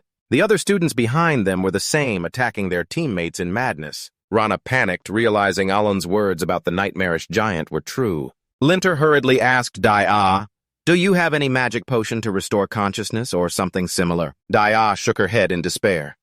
I'm sorry. I have no way to help them in time. The beast, thought dead, suddenly came alive, emitting a black aura that agitated those who were enchanted. Without hesitation, they charged at the beast. Linter quickly jumped forward and held him back tightly. Looking up, he was horrified to see all the students advancing toward the beast, despite Grana's screams beside him. Alga-style collapsed. Blood poured endlessly from his wound. The three Alga-styles, though still bleeding from their wounds, struggled to stand up, their eyes burning with determination to save the students, but it was too late. Small tentacles from the beast clung tightly to the students' heads, draining their life force. Alga-style couldn't bear it, rushing to summon fierce lightning magic. Give me back the students, he roared angrily. They are the best apprentice mages of the Iris Academy. Those words stunned Grana and Linter, admiring his resolve. But the beast was not easy to deal with. A small tentacle slid forward, clinging to Alga-style's head and draining his life. Alga resisted, roaring in pain. The student council members immediately responded simultaneously, firing magic at the tentacle. The beast retaliated with a terrible burst of magic, putting the group in a critical situation. Linter's fury ignited as he shouted to the system, "Can I use the dragon's presence again?" The system warned sternly, "Master, abusing this skill is very dangerous." It was harmless at first, but each use triggers a stronger, violent reaction. It could cause your body to explode. Linter ignored the risk, gritting his teeth to activate Dragonfire skill. The Didao flared up and escaped from his body. He charged toward Auguste, but the skill's pressure made Linter dizzy. The dragon's presence was destroyed. Not giving up, Linter summoned Dragon Claws, a brilliant light flashing, but Rana shouted to stop him. Only light magic works against it. But she was stunned when Linter cut a tentacle cleanly with a sharp slash, freeing Alga-style. Linter realized that not only the dragon's presence, but all Dragonfire skills could damage the nightmarish giant. However, the dragon's presence remained the only way to break its defense. But his body trembled from exhaustion, unsure if he could endure it again. The beast roared in pain from its severed tentacle, furiously swinging a giant tentacle aimed at Linter, too large to dodge. Linter thought he was done when a voice rang out. "Linter, you've always been a lucky guy." Alga-style appeared out of nowhere, summoning Heavenly Demon Magic Array to block the attack for me. Linter intended to heal Alga, but Grana stopped him. She commanded firmly, "Silence, Linter, I am Alga-style's direct subordinate. He ordered me to heal you first." It was Alga-style, still bleeding from his wound, who looked back at Linter with a hoarse but determined voice. "I don't know why, but your attack, Linter, is the only thing truly effective against this nightmare. You are our luck." He paused, his gaze cold. "I don't expect much from you, but just a glimmer of hope. Bring that hope to the other students as you have saved me." Suddenly, two small tentacles lunged toward Alga-style and Grana. Without hesitation, they leapt forward to shield Linter, taking the full attack. The sudden action stunned Linter, his body frozen mid-strike. The second bent down, but Daya had just completed a wind spell, unleashing a strong, swirling air current to save Linter from death's scythe. But the price was that she was hit by another tentacle, falling down in pain. When Linter recovered, the scene before him chilled him. The nightmare was still slaughtering the remaining students. He sank into his thoughts, his heart aching. He had to save them. But how? The thought of calling Dai flashed in his mind, but he immediately hesitated.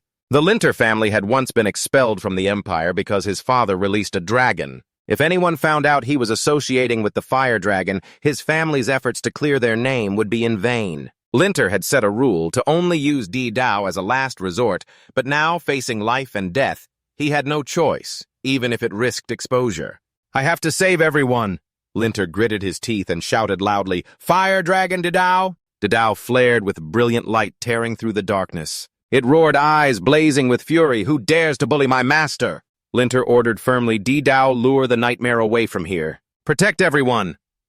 The fire dragon dashed off, drawing the monster's attention and clearing a path for the students. Meanwhile, outside the challenge tower, the king paced anxiously, his face darkening. "It's been too long with no students coming out of the tower. What's wrong?" he roared. A trembling professor stepped forward to report, "Your Majesty, the teleportation rings inside the tower have stopped working. Whether going out or moving in, all systems are malfunctioning. A dangerous situation has definitely occurred." The king's anger flared as he shouted, "Where's the solution? What are you doing to fix this?" 6 Wen professors knelt before the king, trembling as they reported, "We are trying to intervene with the tower and have called the director but have yet to receive a response. Currently, we have no solution." Their words enraged the king, his eyes blazing fire. "The Iris Divine Academy, home to the Empire's top mages, lets its students fall into danger while you only wait." Just then, Professor Disha stepped forward with a stern voice calling for the director again, then turned to the king and bowed. "Your Majesty, please allow us to withdraw. One of my colleagues just sensed the breath of the fire dragon inside the tower." The king paled. A dragon. Humans sealed them in the Eastern Valley. How could they appear inside the academy on the 5th floor of the challenge tower? Linter believed they had lured the nightmare far away, leaving open space for the final battle. But suddenly, Dao the fire dragon roared, "Master, there are many humans below!" Linter was stunned to recognize familiar faces among the corpses, a blonde guy who had protected him from Grana when entering the tower. 2 others who had blocked him on the 4th floor under Seijen's orders, but had knelt to apologize because they were forced. Pain and anger surged. Linter shouted, "Dao, stop! This is where we end the nightmare." At this moment, Linter commanded coldly, "Dao, use the dragon's might." The fire dragon roared with overwhelming force, paralyzing the nightmare instantly. Linter turned to Grana. "Attack the left flank, we'll handle the right." Both charged in, severing each tentacle of the monster. Its agonized screams echoed. But its rage caused the nightmare to concentrate dark magic, forming a terrifying energy blast. The system suddenly warned the master to evacuate urgently. "The nightmare is using dragon's breath." Linter was stunned and confused. Dragon's breath. How could a nightmare demon use that skill? Dao the fire dragon roared angrily, eyes blazing. "No wonder something felt off. The dark magic on this nightmare is exactly like mine." It turned to Linter, voice full of outrage.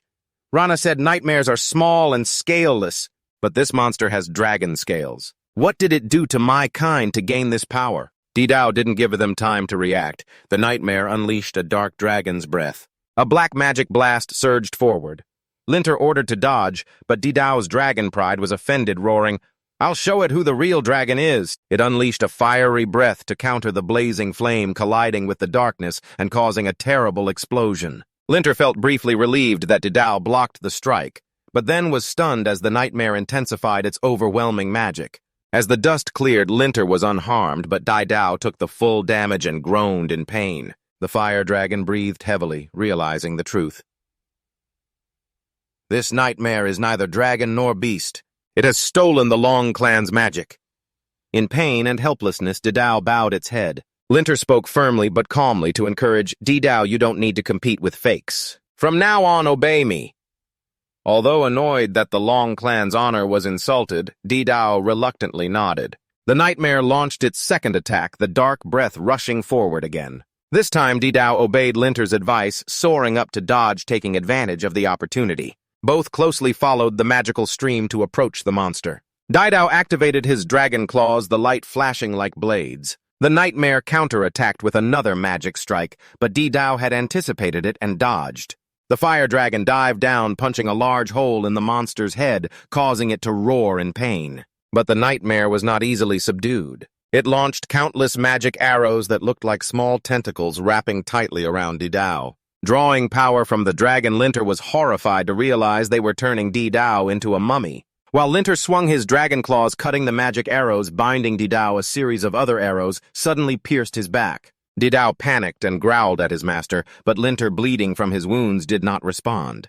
The fear of losing his master made the fire dragon unable to contain his rage. He roared curses at the nightmare, his eyes blazing. A giant magical orb formed, radiating blinding light, the breath of the dragon. Dao roared loudly, unleashing a new skill born from despair. A terrifying flame surged down, instantly incinerating the nightmare, but Dao's anger was not yet quenched. He continued to roar, launching a series of attacks that shattered the monster's black scales, falling like a meteor shower. Linter watched silently despite the pain. The system announced Fire Dragon Dao has defeated Nightmare Giant Beast rank 6, gaining 1,500 experience points. Dao leveled up to 4. The system listed Dao's skills: Stone Bite, Dragon's Breath, Dragon's Strength, Intermediate Fire Magic Immunity, Intermediate Physical Immunity, Fiery Shield. His experience points reset to number 1. After roaring, Dao turned around and saw Linter was still alive. He immediately boasted proudly, "My master is truly amazing." Linter weakly smiled and comforted, "You are number 1, Dao." He looked at the dragon and realized that despite the changes in appearance and power, he was still the little boy in his heart. The system interjected in a steady voice. Linter contributed a small part to the defeat of the nightmare. He received 5 experience points, enough to level up to level 4 Mage. But Linter was exhausted and just wanted to lie down and rest. Suddenly, a cold voice announced from the tower, "An anomaly has been detected in the challenge tower. All students will be teleported outside in 1 minute." Linter breathed a sigh of relief, eyes turning towards his barely conscious teammate. Suddenly, a pitiful scream startled him and Dao. Linter thought the nightmare was still alive. But when searching with Dao, they found a small, weak dragon tightly wrapped by magical tentacles, drained of life. The dragon cried in pain, leaving Linter and Dao stunned.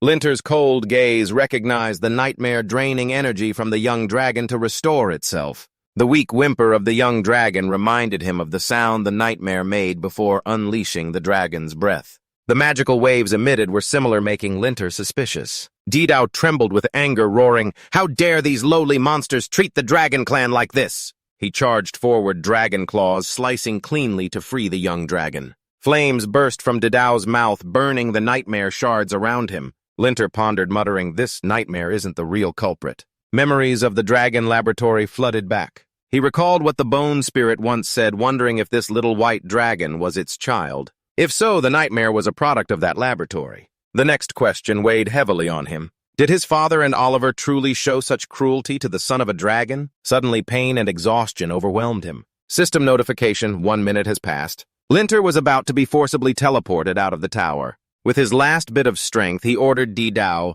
"Take the young dragon back to the farm first. I will bring the recovery medicine and investigate the lab afterward." Outside the tower, the professors erupted in cheers as the teleport gate was restored. They hurried to check on the students. The medical team was ready to respond, but as they approached, their faces went pale. Before them were numerous severely injured students. Many had already died. Linter, despite being covered in wounds, was still standing. A professor ran over anxiously. "Linter, what happened?" His eyes blurred, but his voice remained firm. "Save the other students first." After speaking, Linter collapsed. That day, the king, burning with rage, ordered a thorough investigation into the massacre. The professors, equally outraged, vowed to find the mastermind behind it. The king summoned the best alchemists and auxiliary mages from the palace to treat the survivors. Almgrana and the survivors were cared for. But the students who had turned into mummies were gone forever. Out of 100 participants, only 28 survived. The academy considered Auguste a hero, but he repeatedly objected. Pointing to Linter standing silently by the window, Auguste insisted, "Whether you believe it or not, the one who saved everyone was Linter," a voice called, pulling Linter from his thoughts. Turning around, he saw Aln and the great healer fully recovered, their eyes shining brightly. "Linter, you're the hero!" Aln cheered while the great healer smiled and nodded in approval. Linter blushed slightly, scratching his head shyly. After the disaster, the Iris Divine Academy recognized his talent. Linter was now on par with Auguste, becoming a top-tier magic rookie. But this honor brought him no joy. He felt heavy-hearted as the moment of silence began honoring the unlucky students who had fallen. Quietly, he whispered, "Father, does this tragedy have anything to do with you?" The next day in the library laboratory, Linter stood before the imprisoned dragon skeleton. It kept calling out its child's name, unsure if the young dragon was truly its offspring. Linter ordered the steward to bring out the young dragon. When the young dragon appeared before the skeleton, it panicked and clung tightly to Linter, trembling. Then a miracle happened. The dragon skeleton's body gradually grew flesh and blood, transforming into a magnificent white mother dragon. It spoke, "Now I can communicate with my child." The young dragon recognized its mother, approached, sniffed, then burst into happy tears and rushed into her arms. They embraced, tears sparkling as they reunited after so many years apart. The mother dragon looked at Linter, voice choked. "What luckier thing could there be than my child still alive and well?" "Thank you, Joji. You kept your promise to save my child." Linter was stunned. Joji was his father's name, John Fred. "You mean my father promised to save your child?" he asked, heart racing. The mother dragon's gentle eyes responded, "I didn't know Joji had a child. I only sensed magical power from you exactly like his." She paused, voice deepening. "My physical body was destroyed. I exist only through magic." "But did Joji experiment on my body as well?" Linter shook his head, eyes wide open. "I don't know what my father is doing or where he is. Everyone says he betrayed humanity to save dragons during the crusade. I used to think I understood, Father, but now I'm not so sure." The mother dragon said softly, "I don't know what kind of person your father was." "Yes, Joji, he is different from those who experimented on me. I know you want to ask about this laboratory, but I don't have much time left." She paused, her voice trembling. "I trust you, Linter, just as I trusted Joji, my son Izo. I entrust him to you. If you meet Joji, tell him the cracked valley in the east is not the end of the world. That is the truth about a new world." At this moment, Linter frowned, wanting to ask more, but time ran out. The mother dragon smiled one last time to say goodbye. The system rang out, "Congratulations, farm owner, on completing the mother dragon's final wish mission. Reward water dragon egg shard." Linter froze, realizing the chains binding the mother dragon were not physical shackles, but the obsession with the safety of her child. She endured even though only her skeleton remained to protect Izo. "Dragons have deep feelings too, huh?" Linter murmured, his heart stirred by the difference from the historical records about dragons. The system continued. "Congratulations, farm owner, on receiving a new member, the Nightmare Dragon ISO." The magical notes in the laboratory had changed due to mission completion. Linter recalled the magic notebook he picked up on the lab bench. At first, it only contained a passage from Mr. Oliver to his father, but now the pages were no longer blank. Then Linter ordered the steward to bring Iso to the farm for Dai Jiao to soothe it. He sat down and opened the magic notebook. The content appeared, "Dragon blood drug experiment using dragon blood to enhance human strength, helping them be as strong as dragons to confront the dragon clan." Linter was stunned. What his father and Mr. Oliver did was not to create monsters, but to help humans fight dragons. A note from Oliver shook him. "Lately, I have worried about the relationship between humans and dragons. We should not let greed blind us and become cruel to such a noble being. I sincerely hope that you, like me, will stop this terrible experiment before it causes more sins." Signed, Oliver. Linter was stunned. His father, John Fred, once engaged in forbidden experiments. But what made him change? And Oliver, did he give up or choose a more radical path using dragons to create monsters like the giant nightmare? These questions pierced deep, but had no answers. Suddenly, the system rang out, detecting a secret agency, removing the ink bottle cap to open. Linter immediately complied, his hand trembling as he opened the cap. A crack sounded. The desk shook, revealing a dark cellar below. Dust covered the lamp, a sign this place had long been unused. Linter stepped down, full of doubt. At the end of the path stood a strange wall, like a seal for an entity. When he touched a circle, a teleportation lit up, radiating a familiar magic, the magic of his father. At that moment, Linter stepped through and suddenly found himself in a water-filled underground tunnel. A voice roared, detecting magical waves of an intruder calling monsters to clean up. Linter hurriedly ran heart-pounding as the monsters arrived. He vanished while they argued loudly about scaring away the target. Linter hid in the shadows, recognizing the garbage-cleaning monster with black scales identical to the giant nightmare. He wondered if they were related to the tower attack, but the clues were too vague to act hastily. Linter remembered the well when going down. He turned back, climbed up to check the exit leading to a warehouse, but carelessly didn't see a soldier cleaning. The soldier shouted, "Thief!" Linter panicked, jumped back down the well, only to find it was a one-way path. He was trapped. Another voice echoed, "This is the Misty Cloud Trading Guild." Linter looked up stunned to recognize an acquaintance. Both sides stared at each other tensely. Linter was shocked to see old Lucas, who once sold the elf Nicola. Lucas glared, "You stinky brat, how dare you turn your back after receiving gifts from me?" The accusation made Linter furious, clenching his fists tightly. Suddenly a girl stepped forward, Vivian Mason. She recognized Linter, her eyes flashing with surprise. "Why call him a thief?" Lucas didn't hesitate, pointing at Linter. "He's the thief, miss." Lucas Linter's memories rushed back, recalling the announcement on the tower gate. Her full name matched Vivienne Masson, coinciding with the Misty Cloud Trading Guild. But contrary to Lucas, Vivienne stepped forward, blocking Linter, her voice firm. "Enough, Lucas. Linter is not a thief." Even though Lucas kept listing crimes Linter might have committed in the warehouse, Vivienne decisively said, "I brought Linter here to meet my sister." Shortly after, at the Misty Cloud Trading Guild headquarters, Vivienne left to fetch herbs, leaving Linter with Ellis, the guild president. Ellis's sharp eyes began questioning, "No one can get out of that dry well, but you did. How?" Linter frowned in confusion. "What she means is that I'm trapped because of the magic circle sealing the exit." Ellis shook her head with a deep voice. "It's a secret passage accessible only from below. No one can come down from above." Linter didn't believe it and snapped. She must be saying that to hide the secret base underground where the Mist Cloud Trading Guild runs shady businesses. Ellis sighed, her eyes tired. "Linter, you're imagining things. I know you're hostile toward us because of the incident with Lucas. He left a bad impression, but we have our own reasons." She paused, her voice lowering. "Enslaving elves is immoral, and I always opposed it. But Lucas grew up in the Trading Guild, seeing it as family. He secretly captured elves to fund helping everyone here live better." Linter frowned suspiciously. "Living better." The Mist Cloud Trading Guild is the largest in the capital. Why would it rely on elf trading to survive? Ellis gave a faint smile and finally admitted the secret basement isn't a place for shady business. It's evidence that a dark force is choking the Mist Cloud Trading Guild. Then Ellis looked at Linter with a flicker of hesitation before continuing in a low voice. "You're Vivian's friend, so maybe she already told you that story. Long ago, one of our large trade convoys was attacked. Only one child survived Vivian. An 8-tier beast slaughtered everyone, including the strongest guards, because no one could break its damage immunity shield. When reinforcements arrived, they found Vivian hidden beneath the bodies of the adults." She stopped, her voice bitter. "That beast was an artificial mutation revenge from a powerful force because our father refused to cooperate with them."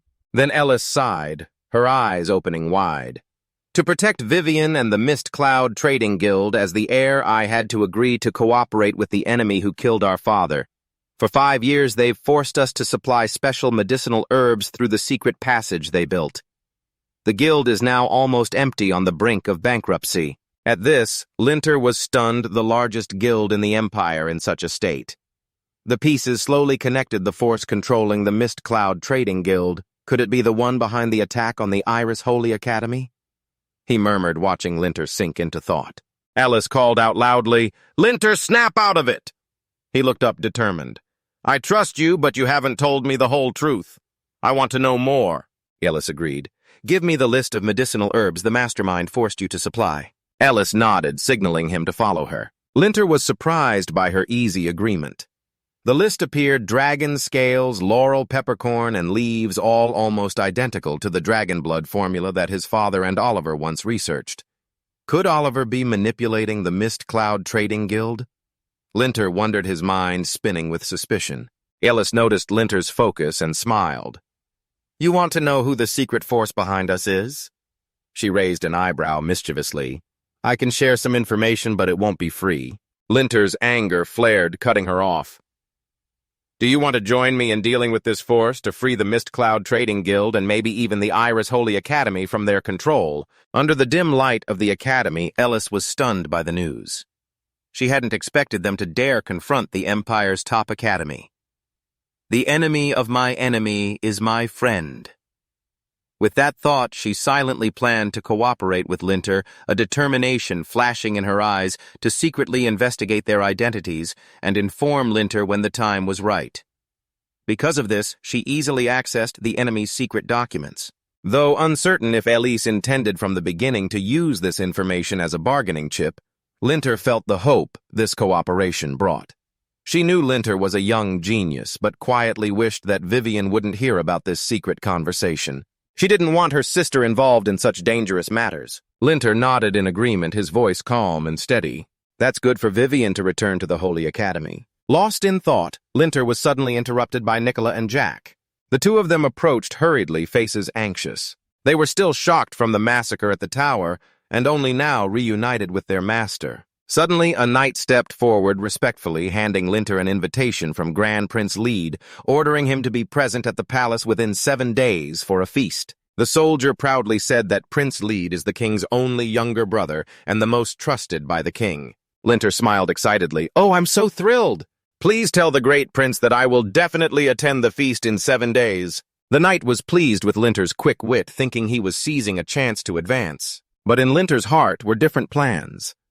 He suspected the royal family, especially the Mage Trading Guild, might be behind the schemes and manipulation. No matter what, he wants to meet this prince. While Jack is proud that his master has caught the prince's attention, Nicola frowns with uneasy premonition. She whispers that the elf chieftain once said the more power humans have, the easier it is for them to turn bad. Linter smiles gently, pats Nicola's head, and says softly, "Don't think like that." After finishing up, he returns to his room, wanting to rest and regain his strength. He promises to have lunch with her and share what he's experienced in the tower.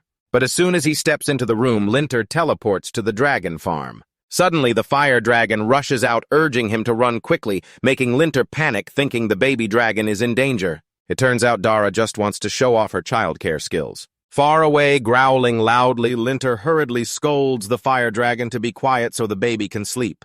Usu just lost his mother and is just now able to drift off. Dyra sulks, glaring at her master, thinking he has someone new besides her. Linter turns to ask the steward if they can make a nest for Usu. The system replies evenly that all dragons can build nests. With determination, Linter orders a regular dragon nest and doesn't hesitate to spend 10,000 gold coins to upgrade it to an intermediate nest not for Dara, but exclusively for Usu. This makes the fire dragon feel a pang of jealousy. Its bright eyes flash with hurt. Linter quickly explains calmly that before he didn't have enough money to build a nest, and besides the intermediate nest was too big, but Uso's nest fits perfectly for any dragon. He pauses briefly, then adds, "You can also fly everywhere, meaning you'll have 2 nests. After some thought, Dara nods, finding his reasoning quite reasonable. Linter quietly sighs in relief that the female dragon listens, because every time Dara sulks, her loud growls cost him a lot of effort to soothe her. Soon, Uso's new nest is built, expanding the farm's territory by a new area. The fire dragon is excited about the new home and immediately imagines itself on the soft bed. After a survey, Dara evaluates this house as only slightly inferior to her own nest. Linter smiles and invites the fire dragon out to the training ground. Dara is thrilled because it's about to continue Task 6, fighting the blazing lions. More precisely, Dara wants to bite off their tail fur to avenge its own tail that was bitten before. At first, Linter thought the training ground was just for simple tasks, like teasing dragons with sticks. But later, the difficulty increased, especially when facing the fire lions. Although he and Dara persevered through the tasks for a whole week, their combat skills and teamwork improved significantly. Finally, after much effort, Dara successfully bites the tail of a fire lion and throws it into the water. Immediately, the system announces evenly, "Congratulations, farm owner, you have completed training task 6 and unlocked training task 7. Today's training quota is full. Please come back next time." Despite this, Dora and Dyra still eagerly play, or rather train, with Linter. Every time they finish, they linger, reluctant to leave. Though exhausted, Linter still reluctantly indulges them until he has no strength left. After training task 6, he returns to the farm to have lunch with Nicola and Jack. After a long time apart, the meal ends and Linter begins an important task, but his mind is blank with no ideas. He suddenly recalls Elise Mason's request for help exposing that mysterious force. She had told him with full confidence that she heard from VV-Cham.VN that he created a high-level potion from scratch in just 1 week. Vivian's sparkling eyes seemed certain that Linter is a genius in alchemy. Soon Linter understands Elise's intentions clearly. As he predicted, she doesn't just want to create high-quality potions because that alone can't change the situation. Instead, she desires a completely new potion never before on the market, and it must be developed quickly. I'm Elise. She smiles expectantly. I know it's very hard to develop a new potion. It can take months or even years for an experienced alchemist, but given our current guild situation, we simply cannot wait that long. Yet you always manage to create miracles beyond everyone's expectations. So please help Linter. That's all I ask, a new quality potion completed in a short time to force that mysterious force to reveal itself. Suddenly, Linter remembers the senior vice chairman of the Magic Potion Association. The scene shifts to him standing in front of the Magic Potion Association, a place so remote it doesn't have a single visitor. Before Linter could knock, an unexpected explosion shook the space. With quick reflexes, he activated a shield, but the people rushing out of the smoke were not enemies. They were panicked. Alchemists fleeing. At the center of the explosion stood Dai-A, her body ablaze but confidently explaining the new potion she was brewing. Linter panicked watching the flames lick her body, but Dai-A seemed unfazed. She shrugged lightly, her voice calm. I shouldn't have made such a fuss. I've already burned more than 10 outfits lately. For me, the research outcome is everything, even if it means this chaos. Daya revealed she was close to successfully creating a new potion, and Linter immediately invited her to cooperate. Since he was pursuing the same goal, Dai-A nodded instantly, her eyes lighting up. Having someone to help is even better, especially when your strength is unquestionable. But Linter set a condition, his voice serious. If they invent the new potion, he hoped she wouldn't report it to the academy. Instead, they should secretly hand it over to the Mai Shin Trade Guild so they can announce the results. The proposal stunned Dai-A, her brows furrowing. She warned in a low voice, if you secretly reveal the academy's research results to the trade office for profit, you could be expelled. She assumed Linter was facing financial difficulties, but he shook his head, his eyes cold. I want to use that potion to create an opportunity to investigate the murderer. Dai-A was shocked to realize Linter held clues about the tragedy that took the lives of 72 top students. She urged anxiously, you have to report to the professors immediately. They've been searching for clues all this time but found nothing. At that moment, Linter quickly stopped Dai-A, his gaze sharp, insisting that a professor at the academy might be behind the tragedy. His assertion stunned Dai-A because Linter was not just speculating, he was almost certain. He explained in a low tone, if the online incident involves mysterious forces, it's possible another teacher at the academy is also involved. Not to mention Dai-A had undergone countless experiments to combine two opposing elements, fire and water, to an unimaginable extent. Suddenly, an explosion rang out, marking their 188th failure, but the balance point between the elements was still not achieved. Linter frowned, realizing that Dai-A had refined the fire and water too strongly, causing them to explode upon contact. She wanted to use them to create powerful offensive potions, but because of that, they had to reduce purity and find a balance so the two elements could coexist in one vial. Dai-A suddenly understood Linter's idea. Instead of forcing them to blend, they could separate the two elements into two vials and throw them simultaneously in battle. But she shook her head regretfully. I've tried that, but the explosion effect was greatly reduced. Linter pondered, then suddenly asked, is it necessary for them to be in the same vial? Could we create a vial that stores two separate elements like an hourglass, keeping them on two sides with just a latch in the middle? When pulled out, the two elements would come into contact and create a powerful explosion. Linter's brilliant idea lit up Dai-A's eyes, filling her with excitement. Usually, alchemists are so focused on the potion's ingredients that no one thinks about improving the container. Moreover, Linter suggested replacing water with ice to prolong the explosion time while ensuring the safety of the pull latch. Not long after a level 5 magic bomb was born, low cost but outstanding effectiveness, it was enough to help the Mai Shin Trade Guild earn huge profits. However, Linter felt uneasy, as if Dai-A had forgotten their original purpose. She confidently patted her chest. Linter, no need to worry. We'll handle the rest somewhere else under Lucas's charge. Crowds rushed to buy the magic bombs, the new product of the Mage Trade Guild, combining ice and fire elements much cheaper than other potions of the same level. It could make the black bloodstones explode. This product successfully lured the mysterious figure to appear. When he saw him, Lucas suddenly recalled the president's warning this was their life-or-death battle.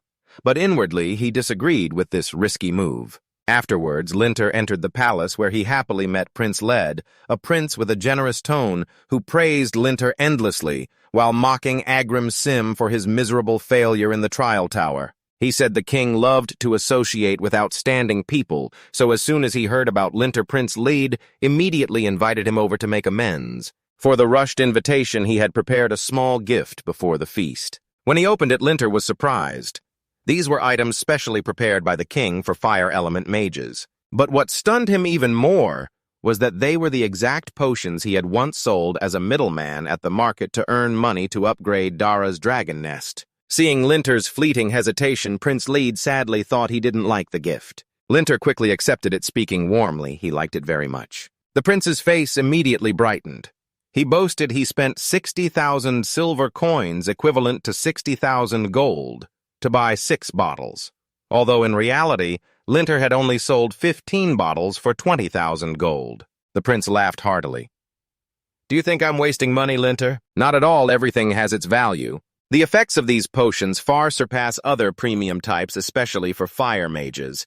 They not only enhance meditation efficiency, but also greatly boost fire elemental power." He paused for a moment, eyes brightening. "I heard you're a genius in medicine, so I chose this special mid-tier potion, believing it would attract you more than regular premium ones, right?" On the surface, Linter thanked him sincerely, but inside felt disappointed, secretly wishing the prince would just hand him 60,000 gold outright. Suddenly, Prince Led changed the subject, voice full of implication. "You've been researching a new potion at the Magical Medicine Association recently, haven't you?" Strangely, at the same time, the Mage Trade Association also launched a new potion that has been selling very well over the past 2 days. It coincides with the association's research theme. Linter hesitated, eyebrow raised suspiciously. "Only people in Mage Trade Association or the Great Asia know about this secret product transaction. So how does the prince know about it? Could the underground forces manipulating the trade association be connected to him? I refuse to be led astray."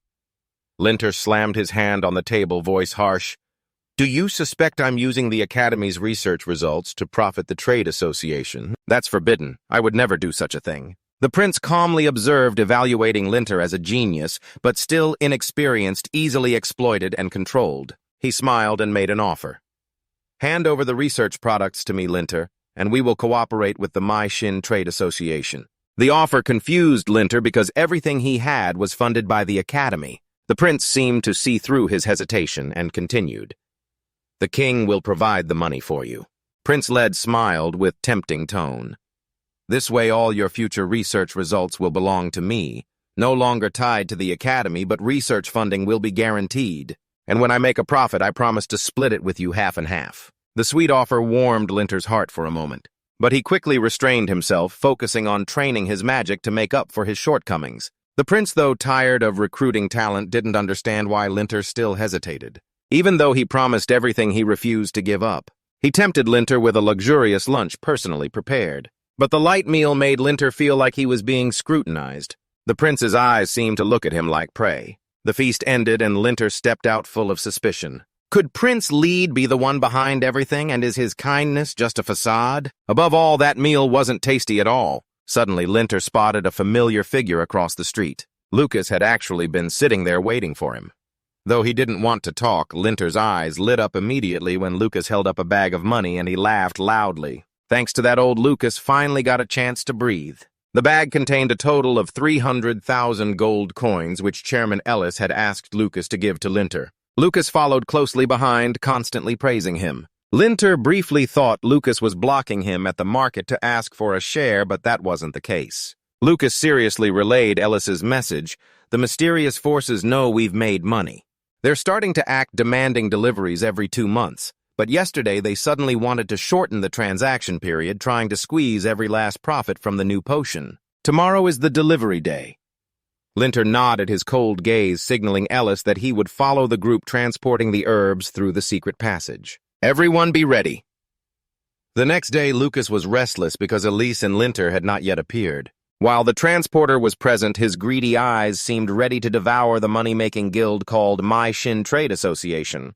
But arriving earlier than expected, they were missing 2 types of ingredients. And to make up for it, they demanded double the payment next time. Although Lucas was annoyed by their greed, he still wore a warm smile. When all the medicinal herbs were transported, the transporter prepared to close the horned gate, making Lucas worried since Ellis had not arrived yet. Fortunately, at that moment, she appeared bringing the missing ingredients. Beside Ellis, Linter hid under an invisibility spell, silently observing. Just then, Ellis deliberately stumbled and threw a box of items towards the gate, part of their plan.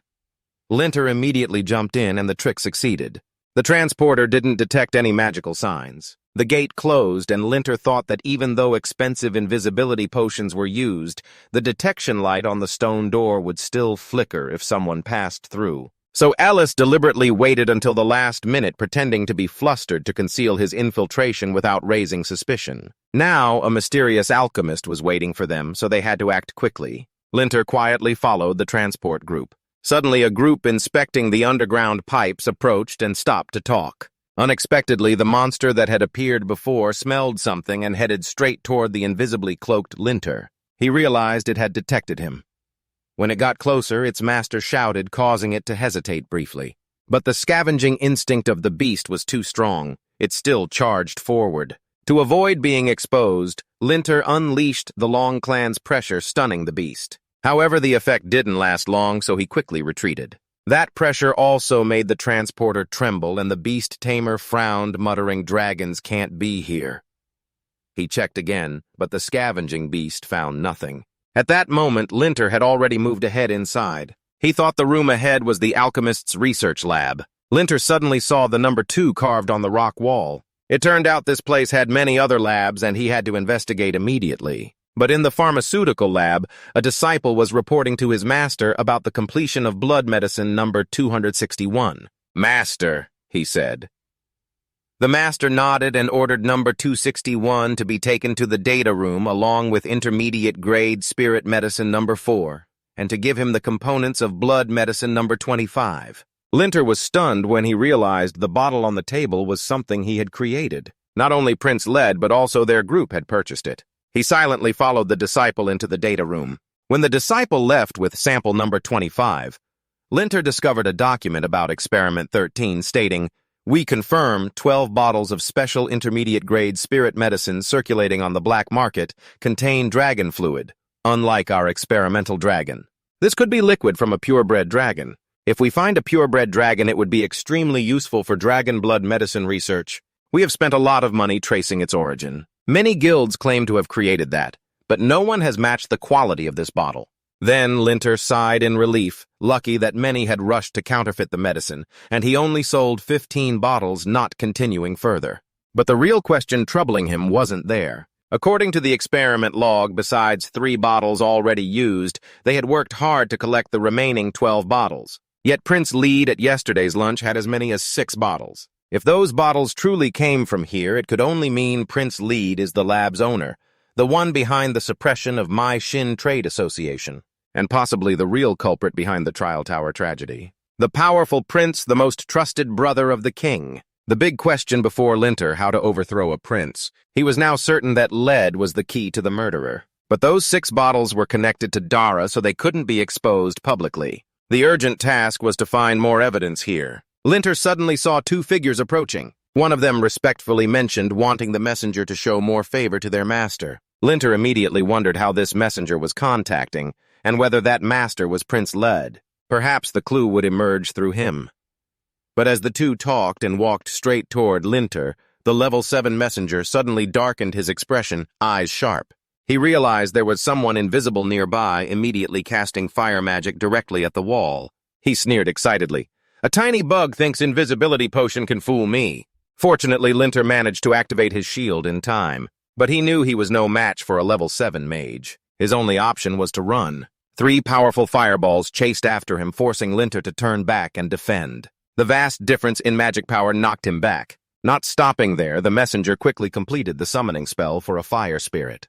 The spirit dashed forward unnaturally fast with a terrifying attack power. Linter gritted his teeth, annoyed by the messenger's taunt. With no other choice, he had to counterattack. Dodging the flaming sword with a jump, Linter circled behind and used Dragon Claw skill combined with a stone shatter to stab straight into the fire spirit's chest, making it vanish before their eyes. To thank the escape route they accidentally opened, Linter pulled out several magical bombs using invisibility.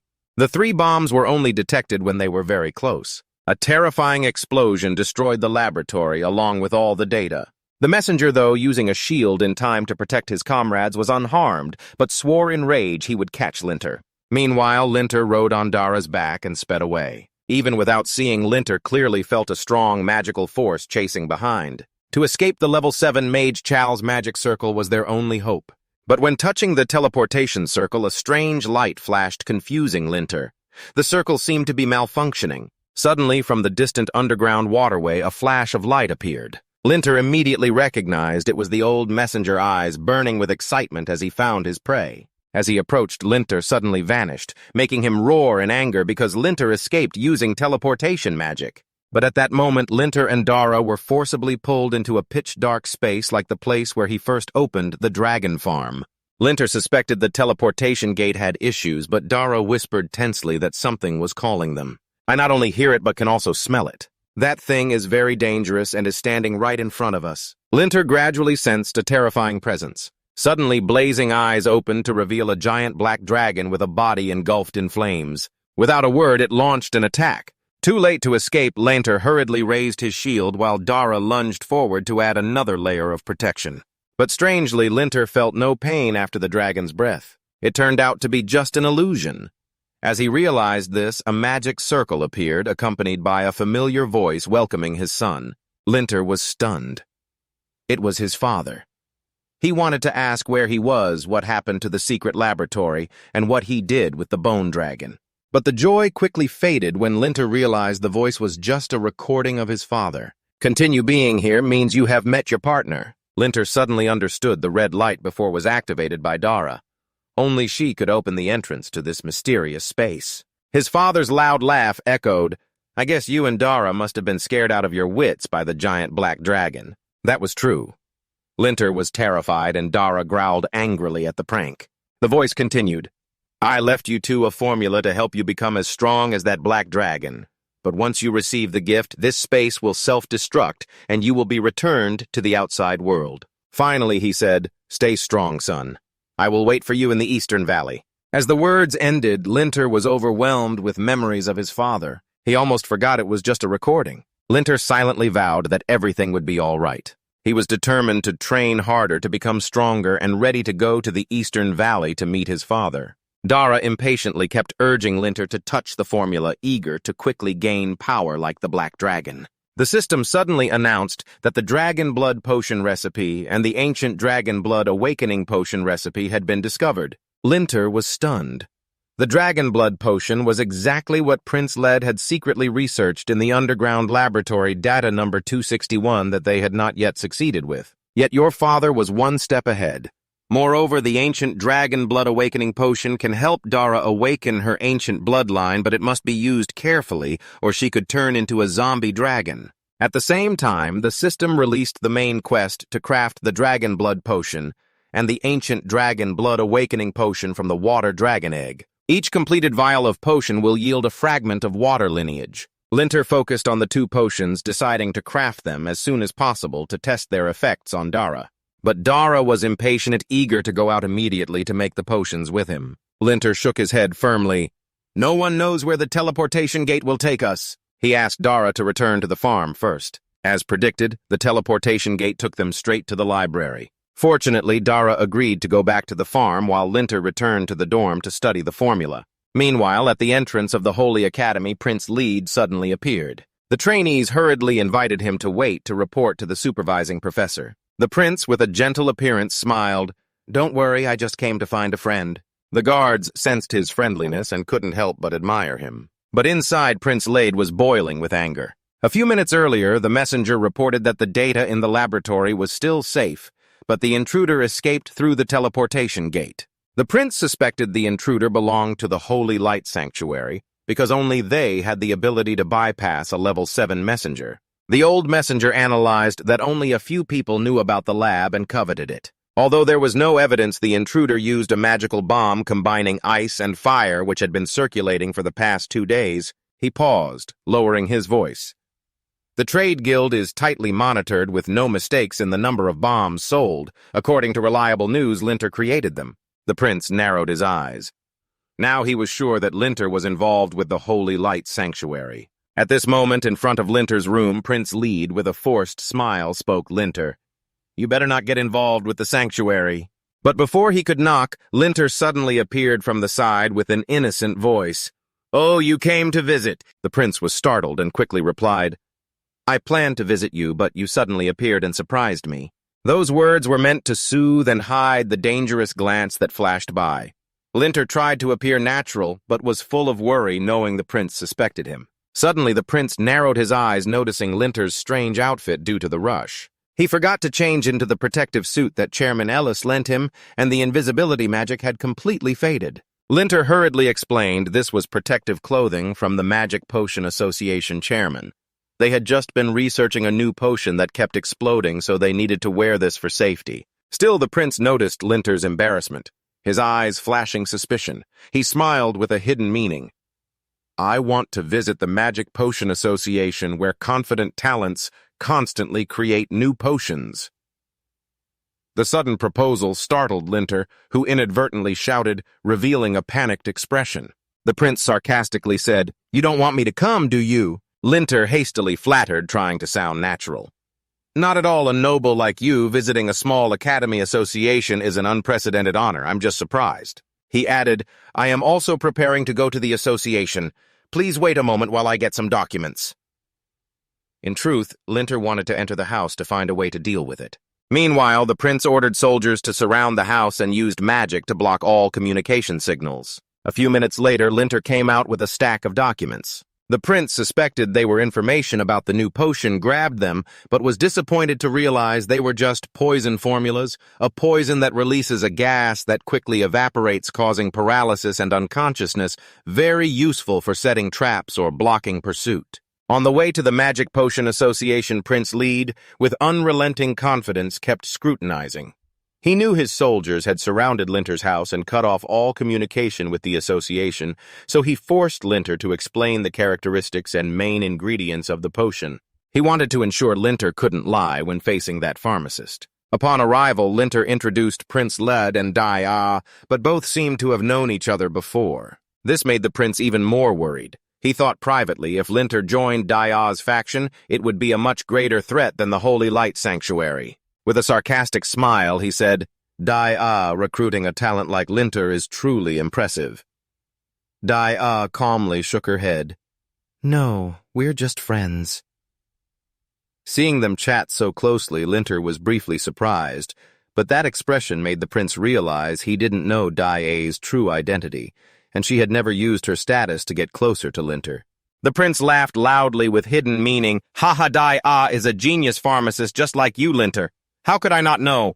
Everyone relax, I'm just here to visit the genius's laboratory. He paused, his gaze sharp. By the way, the king's estate outside the city was attacked. Many assets stolen, many injured.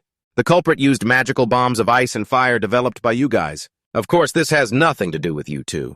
The king just wants to check if there are any clues from those who bought the medicine. Linter broke out in a cold sweat, silently realizing there was no estate at all. The prince was clearly referring to the secret underground lab, a true old fox. Linter hurriedly replied, trying to sound calm. I apologize that the medicine we developed caused trouble for you. Although we want to help you, no academy regulations forbid us from risking selling medicine to anyone outside the My Trade Guild. Linter's confession made Dai shout in fury. You told the royal family about selling our research results. This is serious and could get us expelled. But when she saw Linter hastily explain, Prince Lead narrowed his eyes, sensing something was off. The Dai he knew wasn't so quick to anger. He was sure they were both acting. The door behind what was called the new pharmaceutical research room was also just a facade. With a calculating smile, the prince said, I mean no harm. The academy's rules are too rigid.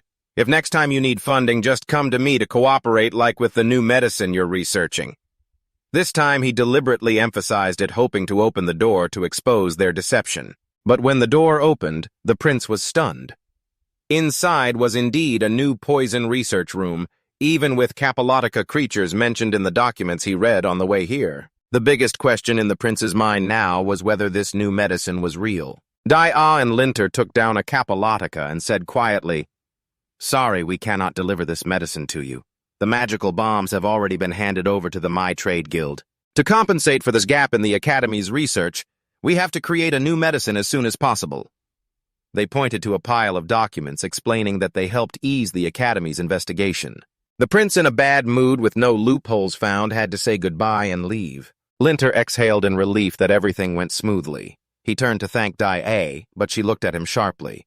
"What's going on? More precisely, what's going on with your second selves? Shape-shifting medicine can't make someone grow a tail like that." Before Linter could respond, the system suddenly notified that the USO illusion had awakened. This report came just in time because USO usually slept all the time, and Linter had asked the steward to remind him when it woke after its growth phase. USO reached level 2, possessing hypnotic and mimicry skills. In an emergency, Linter had USO use its mimicry skill and then sent it via the farm to the Magical Medicine Association. Dia, her eyes blazing with anger, shouted at Linter, "I trusted you investigated everything from the ice and fire magical bombs to the royal secret cover-up, but you don't trust me at all." Linter was embarrassed and heavy-hearted. He understood humans always saw dragons as mortal enemies, always wanting to kill or exploit them. To protect USO and the others, he was forced to hide the truth. Just then, USO's sleepy, half-closed eyes returned to its original dragon form and snuggled up to Linter. Dia was stunned seeing the form of a small dragon. Linter thought it was over, but unexpectedly Dia stepped forward and gently hugged USO with a soft voice. "This is the first time I've seen a dragon. It's so cute, completely different from the rumors." At that moment, Linter was amazed and confused, so he asked her, "Aren't you afraid of dragons?"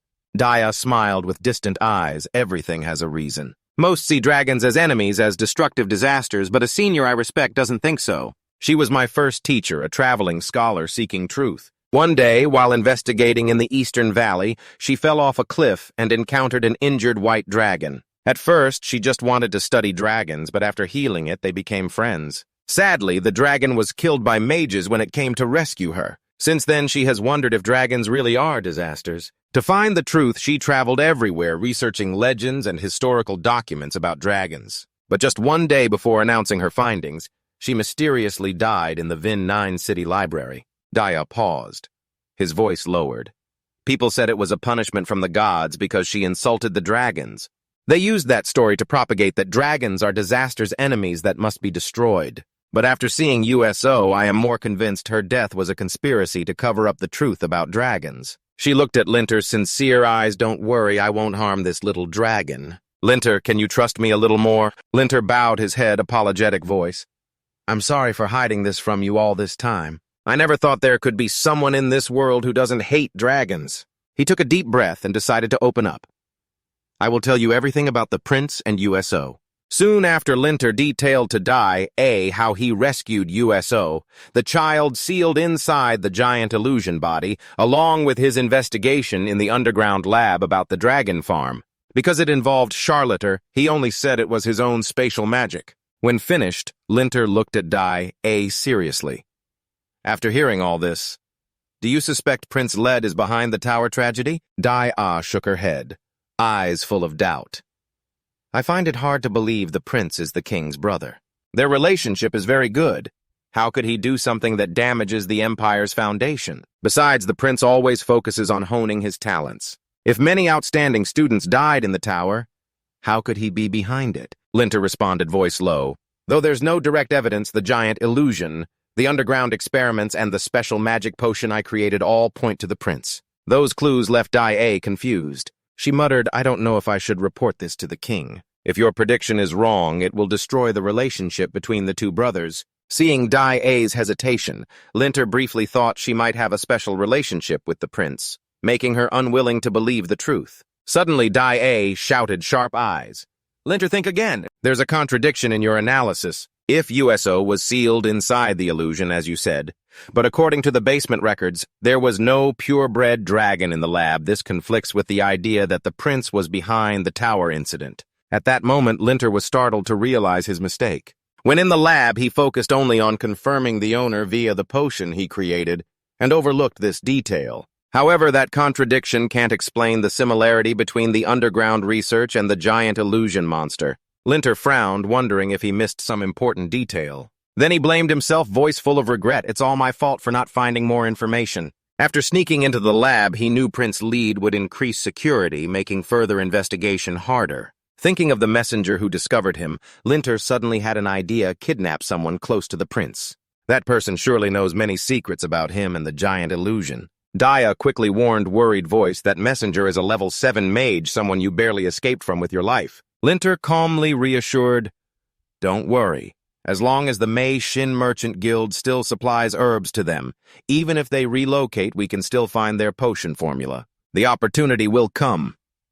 At Prince Lead's palace, Cold Eyes muttered, although Linter seems fine on the surface, I always feel he's hiding something. He dismissed suspicions about connections to the Light Sanctuary because Dai A is beside Linter. She can't be linked to foreign forces, but the prince is still uneasy about him. Linter is a born super genius, definitely hiding secrets. So he decided to ask the Dark Sanctuary, the prince's allies and rulers of the Dark Empire, to join the research on dragon blood medicine. It is a gift they exchange in cooperation with the prince, helping to hide their power within the empire. Investigating Linter's mystery would be a small favor the Dark Sanctuary is willing to do. Back at the Magic Thukma Association, Linter felt a chill whenever he heard someone whisper behind his back.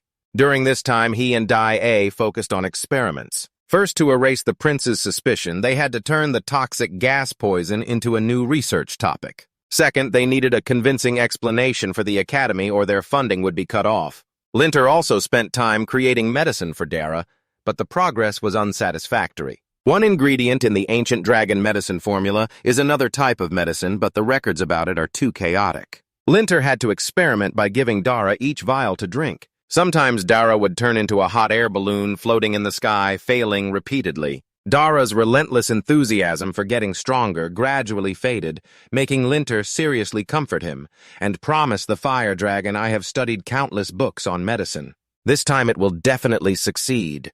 But Dara, with tears in his eyes, cried, why not make the dragon's blood medicine? Why make me suffer like this? Linter laughed, realizing Dara didn't even remember how many times he had promised. He gently explained, it's not that I don't want to make the dragon's blood medicine, but according to the notes, that medicine can only be made from the blood of a dragon who has awakened the ancient bloodline, so I have to make this medicine first. Seeing Dara sad and afraid of turning into something strange if the medicine was wrong, Linter couldn't bear to force him. But Dara roared with strong determination, no matter what I turn into, I accept it. He closed his eyes and quickly drank the vial like lightning. Surprisingly, this medicine was very different from before. Dara confidently raised his voice. The medicine worked. We're stronger now. Linter, on the other hand, thought they had failed because the system gave no response. Suddenly, Dara's body heated up, spitting out fierce columns of fire. The system urgently warned the ancient dragon bloodline of Fire Dragon Dara is about to awaken. However, due to lack of the necessary fire attribute mana, health value is rapidly decreasing. Please take immediate action. Linter hurriedly transferred fire mana to Dara, but did not anticipate that Dara's bloodline required the medicine to supply mana. His power was too weak to stop Dara's blood from dropping. Panicked Linter ordered Dara to return to the dragon's nest and bathe in lava immediately. He remembered what his father once said: if Dara's dragon medicine is not used properly, Dara could turn into an undead dragon, the thing Linter feared most. After a while, Dara's blood slowed its drop.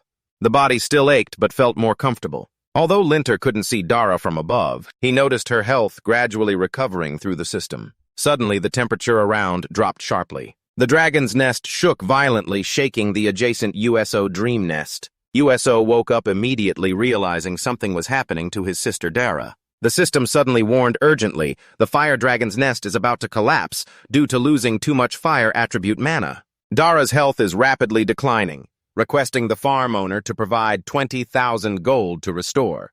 Linter immediately agreed, and after restoring the nest, his remaining gold was 400-156. Dara's health gradually recovered, but there was no time to relax. The system warned again that the dragon's nest was about to collapse, requesting an additional 20,000 gold. Dara's health continued to decline. This terrifying loop repeated about 10 times. Linter did not hesitate to pay gold to the system, but Dara's blood was almost at zero. USO worriedly approached Voice Innocent Brother. "Is my Dara down there?" Linter, distressed, explained Dara was awakening the ancient bloodline. It required a lot of mana, but he only had enough gold left for one more refill. Before he could finish, USO suddenly flew away. Linter was confused, not knowing what it intended to do. It turned out USO was transforming. After a long sleep, the mana accumulated in the Dream Dragon's body was enough to reach level 3. But this evolution at such a critical moment did not reassure Linter. The system alert dragged Linter back to reality. Dara's health was still dropping non-stop. Meanwhile, his gold was depleted. Fear squeezed Linter's heart. He didn't want to lose Dara, didn't want her to become an undead dragon. He sank into a stream of desperate thoughts until the system shouted, "Get out of the volcano mouth immediately," detecting an extremely strong dragon breath. Linter looked up, stunned. It was USO in the perfected dream form. It blasted dragon breath straight down into the volcano mouth, piercing through the lava layer directly into Dara's body. Thanks to that, Dara received the necessary mana. But the price to pay is USO loses most of her magic and returns to her original form. In return, Dara successfully awakens 40% of her ancient bloodline, gaining an intermediate self-healing skill. Her health gradually recovers. Experience nearly reaches level 5. Dara, feeling a mix of sadness and gratitude, turns to USO and thanks her USO. She is saddened because USO sacrificed her magic through the dragon's breath to help her awaken smoothly. The cost is that USO's future level-ups will require 3 times the normal amount of magic. But USO cheerfully just smiles. "As long as I get to play with you every day, Dara, I'm happy." Seeing USO's kindness, Linter feels overwhelmed with happiness. A few days after Dara's ancient bloodline awakening, she always stays by USO's side to care for and repay the sibling who helped her overcome danger. Although Dara reassures her not to worry, Linter still carefully prepares to avoid any accidents after the awakening. He spends 500,000 gold borrowed from Dai to buy several barrels of fire attribute magical medicine. At the same time, Linter successfully crafts dragon blood medicine from Dara's blood after awakening. The crafting process is exhausting, but the clear result is that both surpass the final stage of the dragon training ground. The steward cheers, congratulating the farm owner for clearing the dragon training ground. A gigantic dragon god arena instantly appears nearby. The system begins searching for a combat target for Dara. After a moment of random selection, the chosen opponent is an ancient steel dragon with the same speed level as Dara. The system announces the rules and victory conditions. One side loses or falls. The fire dragon's reward is high experience. Awakens an additional 10% of ancient dragon blood. The farm owner inherits all the magic of the steel dragon. Punishment for failure. Dara loses a lot of experience. Deducts 10% of ancient dragon blood already awakened and permanently loses the chance to inherit the steel dragon's magic. Each ancient dragon only has one chance to win or lose. Do you want to start the challenge now?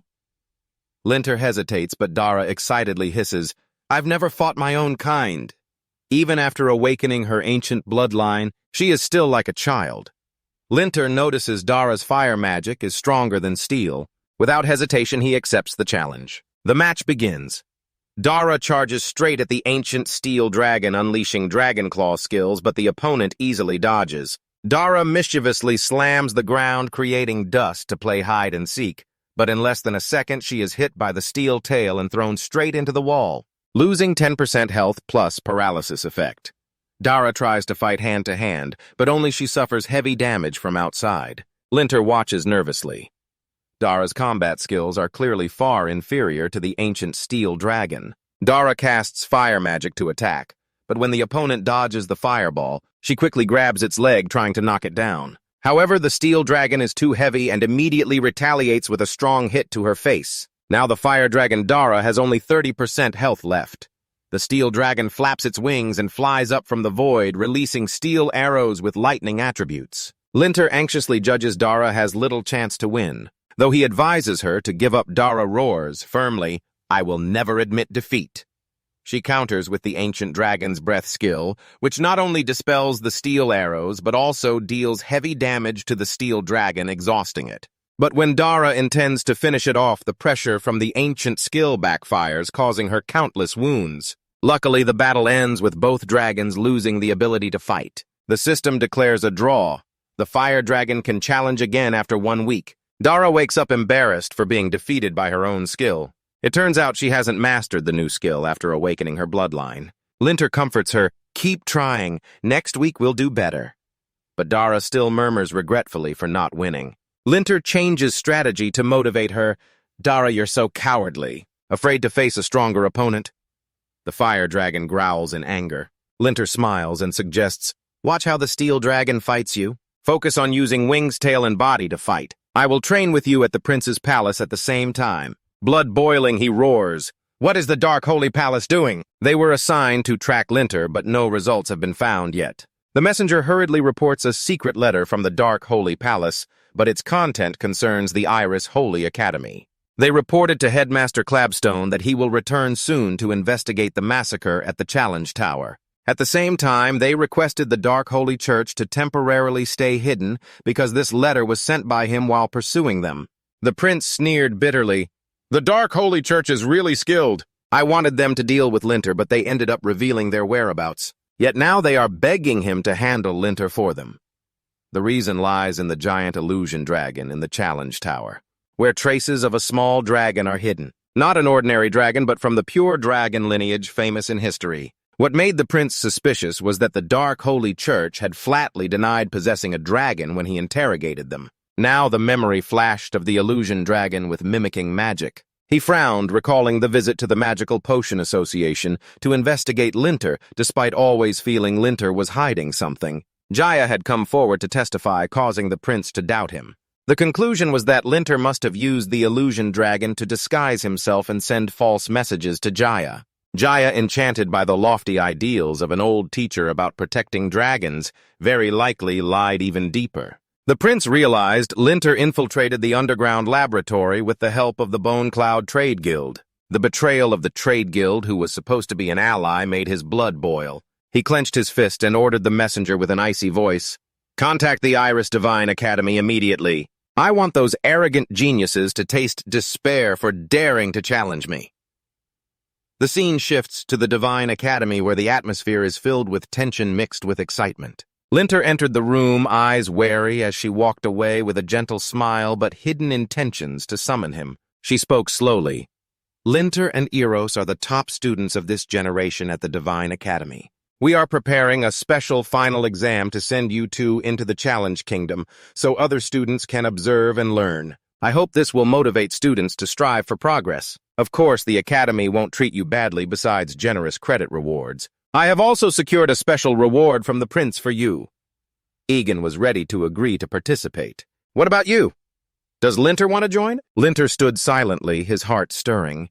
He longed to face Egan's sting, but the prince's reward made him hesitate, as if sensing a trap lurking in the shadows. But despite his hesitation, Linter could not refuse. The system sounded with a cold voice reminding him he had yet to complete the task of defeating Erisine to collect the last water shard. With 7 shards already in hand, completing this challenge would allow Linter to summon the legendary water stream. Reluctantly, he nodded in agreement with her departure. There was still a week before the semester ended. Linter devoted all his effort day and night practicing magic tirelessly, not only to face Erisine, but also to prepare for unexpected dangers in the Challenge Kingdom. Not only Linter was training hard, Erisine, with formidable perseverance, was also preparing for the upcoming exam. On the exam day, the atmosphere in the Challenge Kingdom was boiling like a furnace. Linter, a 4th-level fire mage, faced Augustine, a 5th-level wind and thunder mage. As Linter cast a fire snake spell rushing forward, Augustine glided lightly like the wind, skillfully dodging.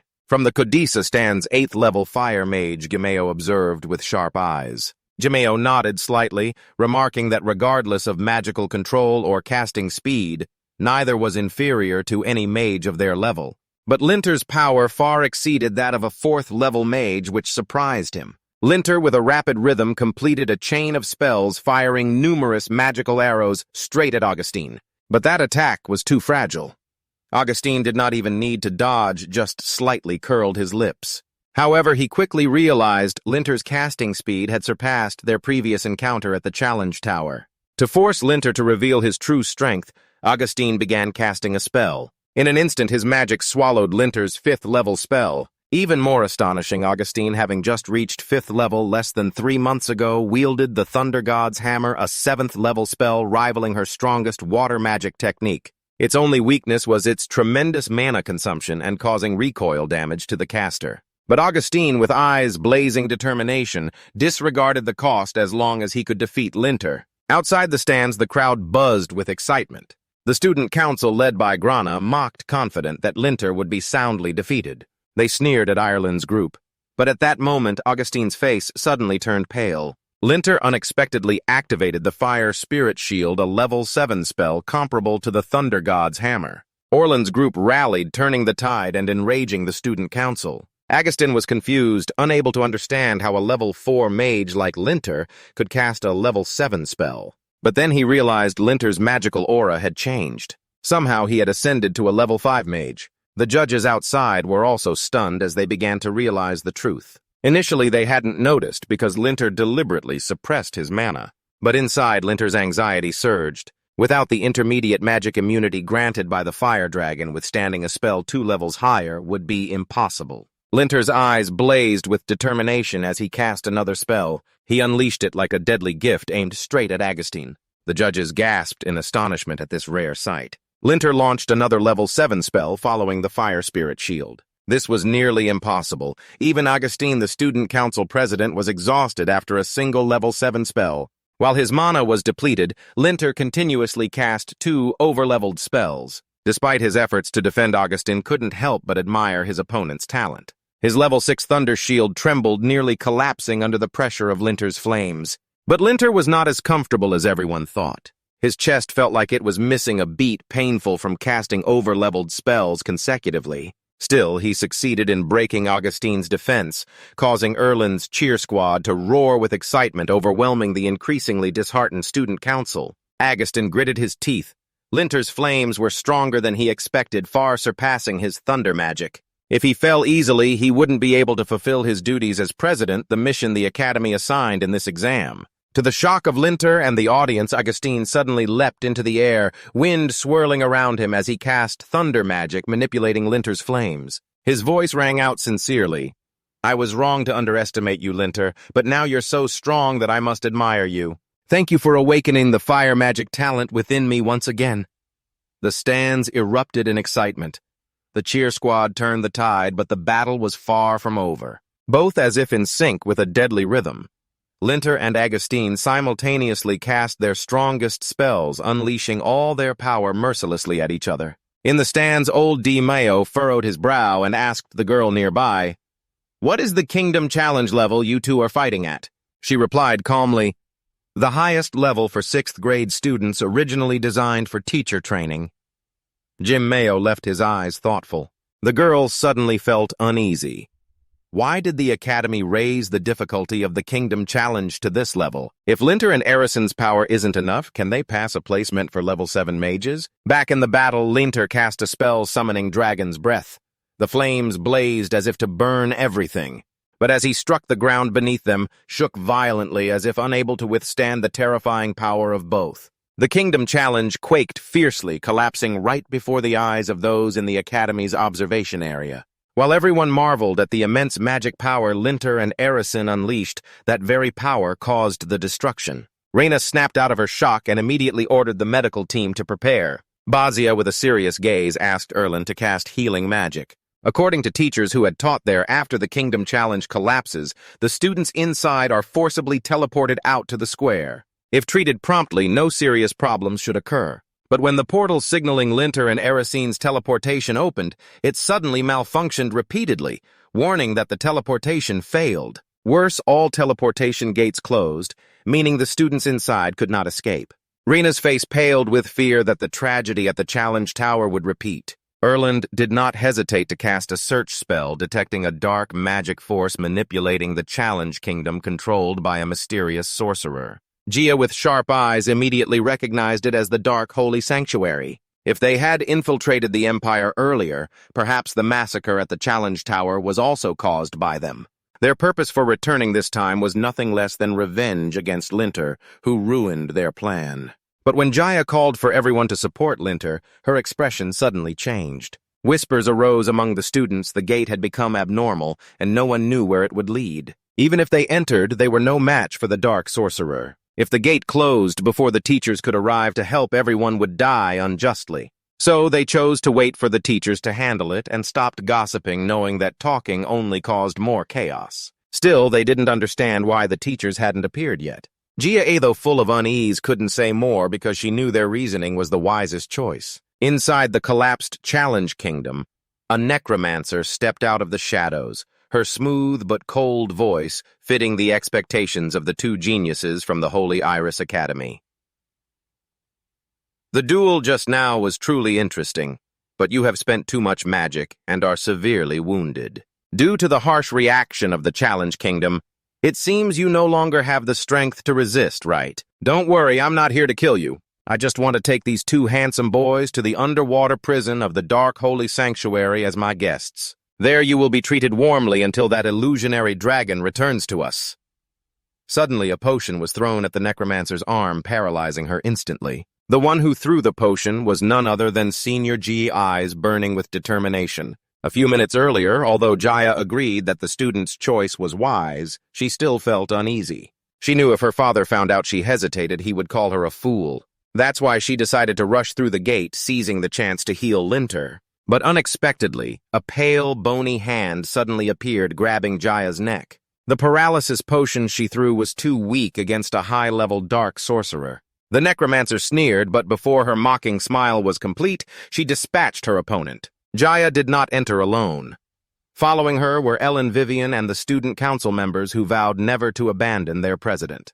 Suddenly, another young man stepped in, eyes complicated. Though he hadn't liked Linter before during the event at the Challenge Tower, Linter inspired him as well as most others. They remembered why they joined the Holy Iris Academy, why they tirelessly studied difficult spells and practiced day and night just to one day become heroes they could be proud of. Now all the students of the Holy Iris Academy stood in line, shielding Linter and Erison, who were exhausted after the prolonged battle. But that sight moved hearts, and only excited the necromancer more. To her, these weak students were nothing more than human shields. Without hesitation, she cast a spell, summoning a giant bony arm swinging down. The students united to form a shield spell together. Though they held off of the attack, most of them fell. Erison, with sharp eyes, recognized it as 9th-level magic. Their shared shield could not hold for long. Many students risked their lives coming here to save Linter, to prevent a repeat of the Challenge Tower tragedy. But when Linter called Zyha to prepare to fight, a voice echoed in his mind, asking for secrecy.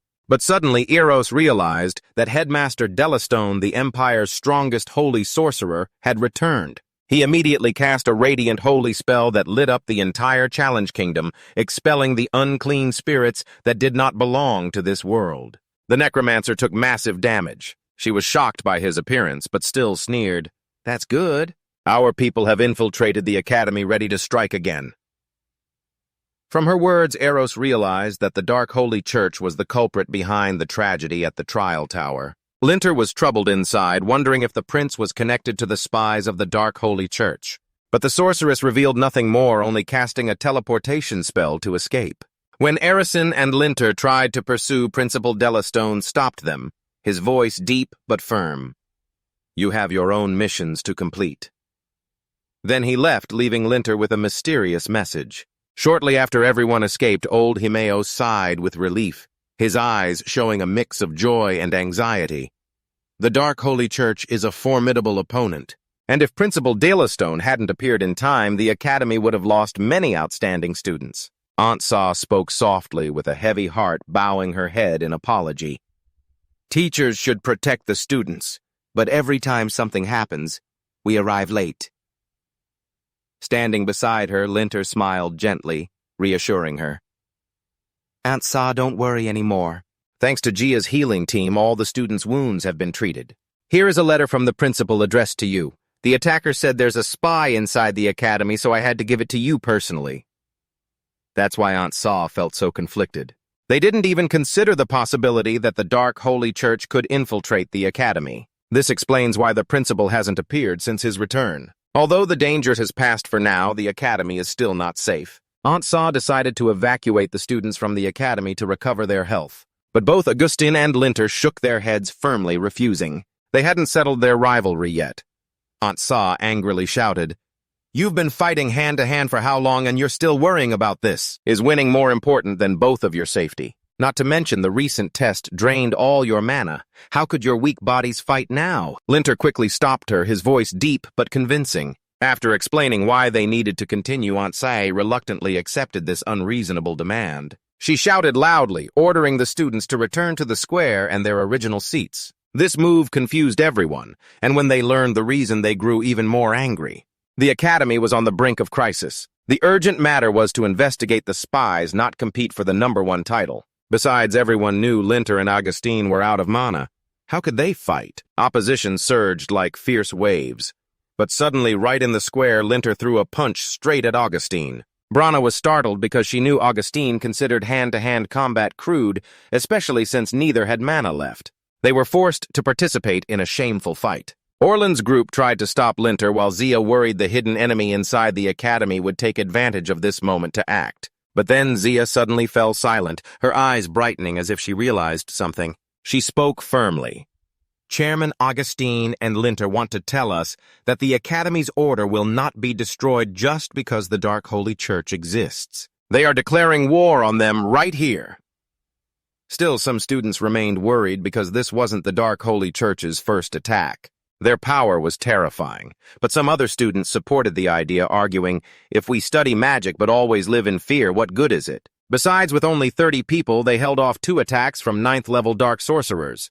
The Academy has over 3,000 students, and previous attacks by the Dark Holy Church were all sneak attacks exploiting vulnerabilities. Now that their existence has been exposed, everything will be different. Those words sparked courage in the other students. They reasoned that the spy serpent must be very weak, only daring to hide in the shadows even now, not daring to make a move. With burning determination, the students vowed to expel the Dark Holy Church from the Academy sooner or later. Going back a few minutes, Linter looked at Aunt Sa with a deep but sharp voice.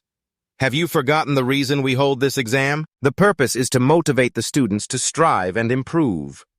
In the Kingdom of Trials, the female soul summoner openly declared before everyone that the Academy had spies from them. Could she have said it just for fun?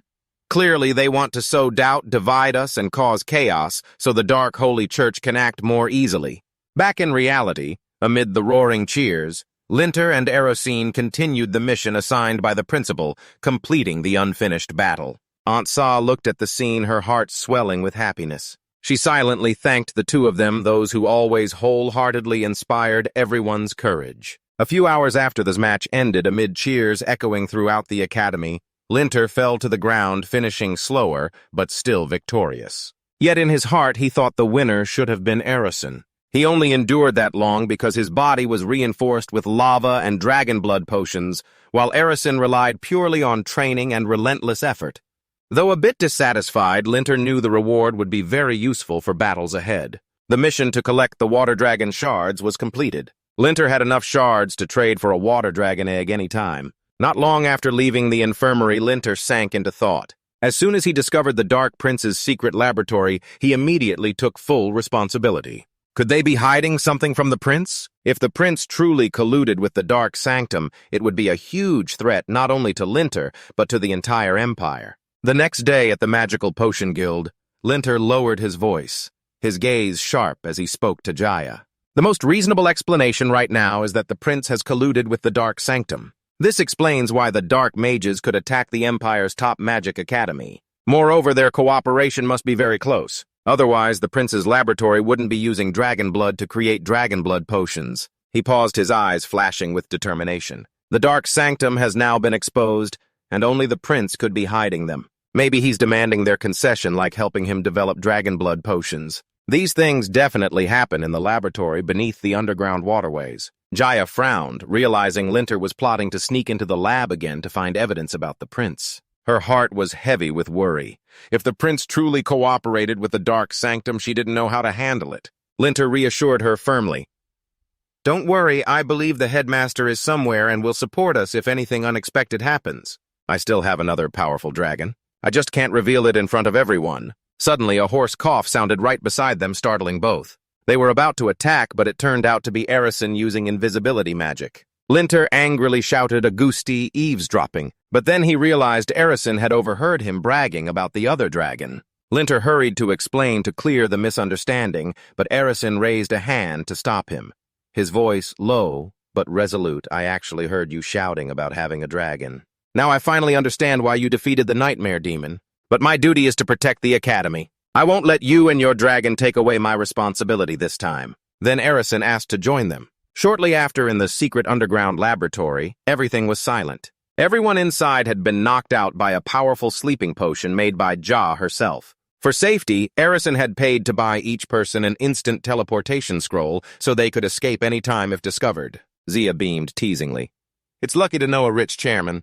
Meanwhile, Linter held his head, crying silently, clutching the teleportation scroll worth 1,000 gold coins. His heart ached over his huge debt. Finally, under the dim light of laboratory number 1, they found barrels engraved with the Dark Sanctum skull, alongside detailed documents about dragon blood potion development. Last time Linter went straight to laboratory number 2, so now, while exploring number 1, they discovered this evidence. Still, it wasn't enough to directly connect the Dark Sanctum with the prince. Just then, Jaya suddenly stopped when she recognized a familiar figure, the prince's most loyal knight. With these clues, Jaya gradually accepted the bitter truth. The prince really has colluded with the Dark Sanctum. Suddenly, a high-level teleportation circle flashed beneath their feet. Jia panicked, not knowing where they would be taken. When they opened their eyes, they found themselves standing in a place resembling an invisible magical arena. The person has been disarmed.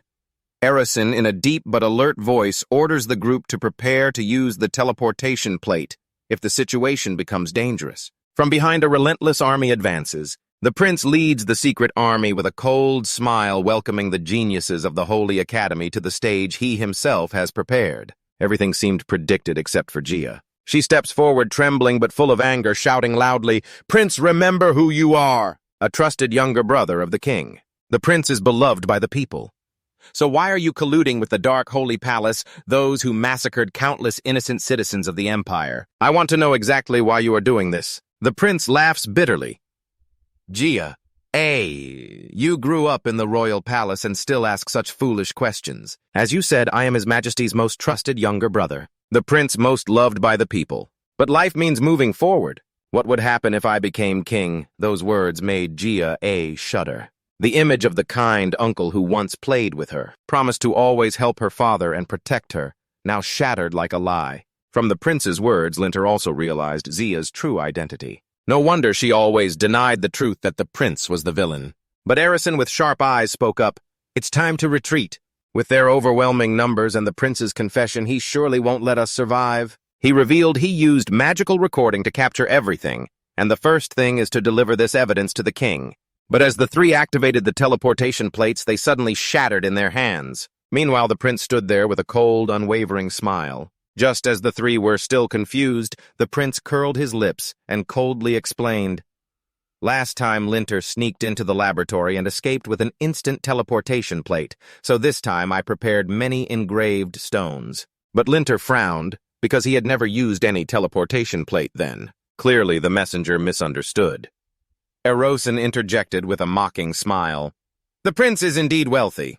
The engraved stones can destroy any teleportation plate within range, but their price is 100 times more expensive." The prince replied without concern, "To get a dragon, I will pay any price." He looked straight at Linter and issued an ultimatum. "Hand over the illusion dragon. You are the heroes of the Holy Academy. If you submit to me, I will give you a way to live. Otherwise, only death awaits." Linter sharply questioned the incident at the trial tower because the prince clearly knew about the dragon's existence without hiding it. The prince sneered, "All internal information of the academy came from me." That confession made Erison realize he was the mastermind behind the tragedy. The prince, with a proud look, continued, "It is the slaughter of those students that makes me worthy to be king." Those words enraged all three, their blood boiling with no more words left. The prince waved his hand, ordering the secret army to charge. Linter immediately threw a fireball, the flames blazing fiercely. Erosin activated his lightning skill bolts, tearing through the space. Zia, with absolute concentration, cast earth magic to enhance their defense. At the same time, she used wind magic to increase the group's agility while eliminating the assassins. Linter noticed the prince and the level 8 messenger standing calmly at a distance watching.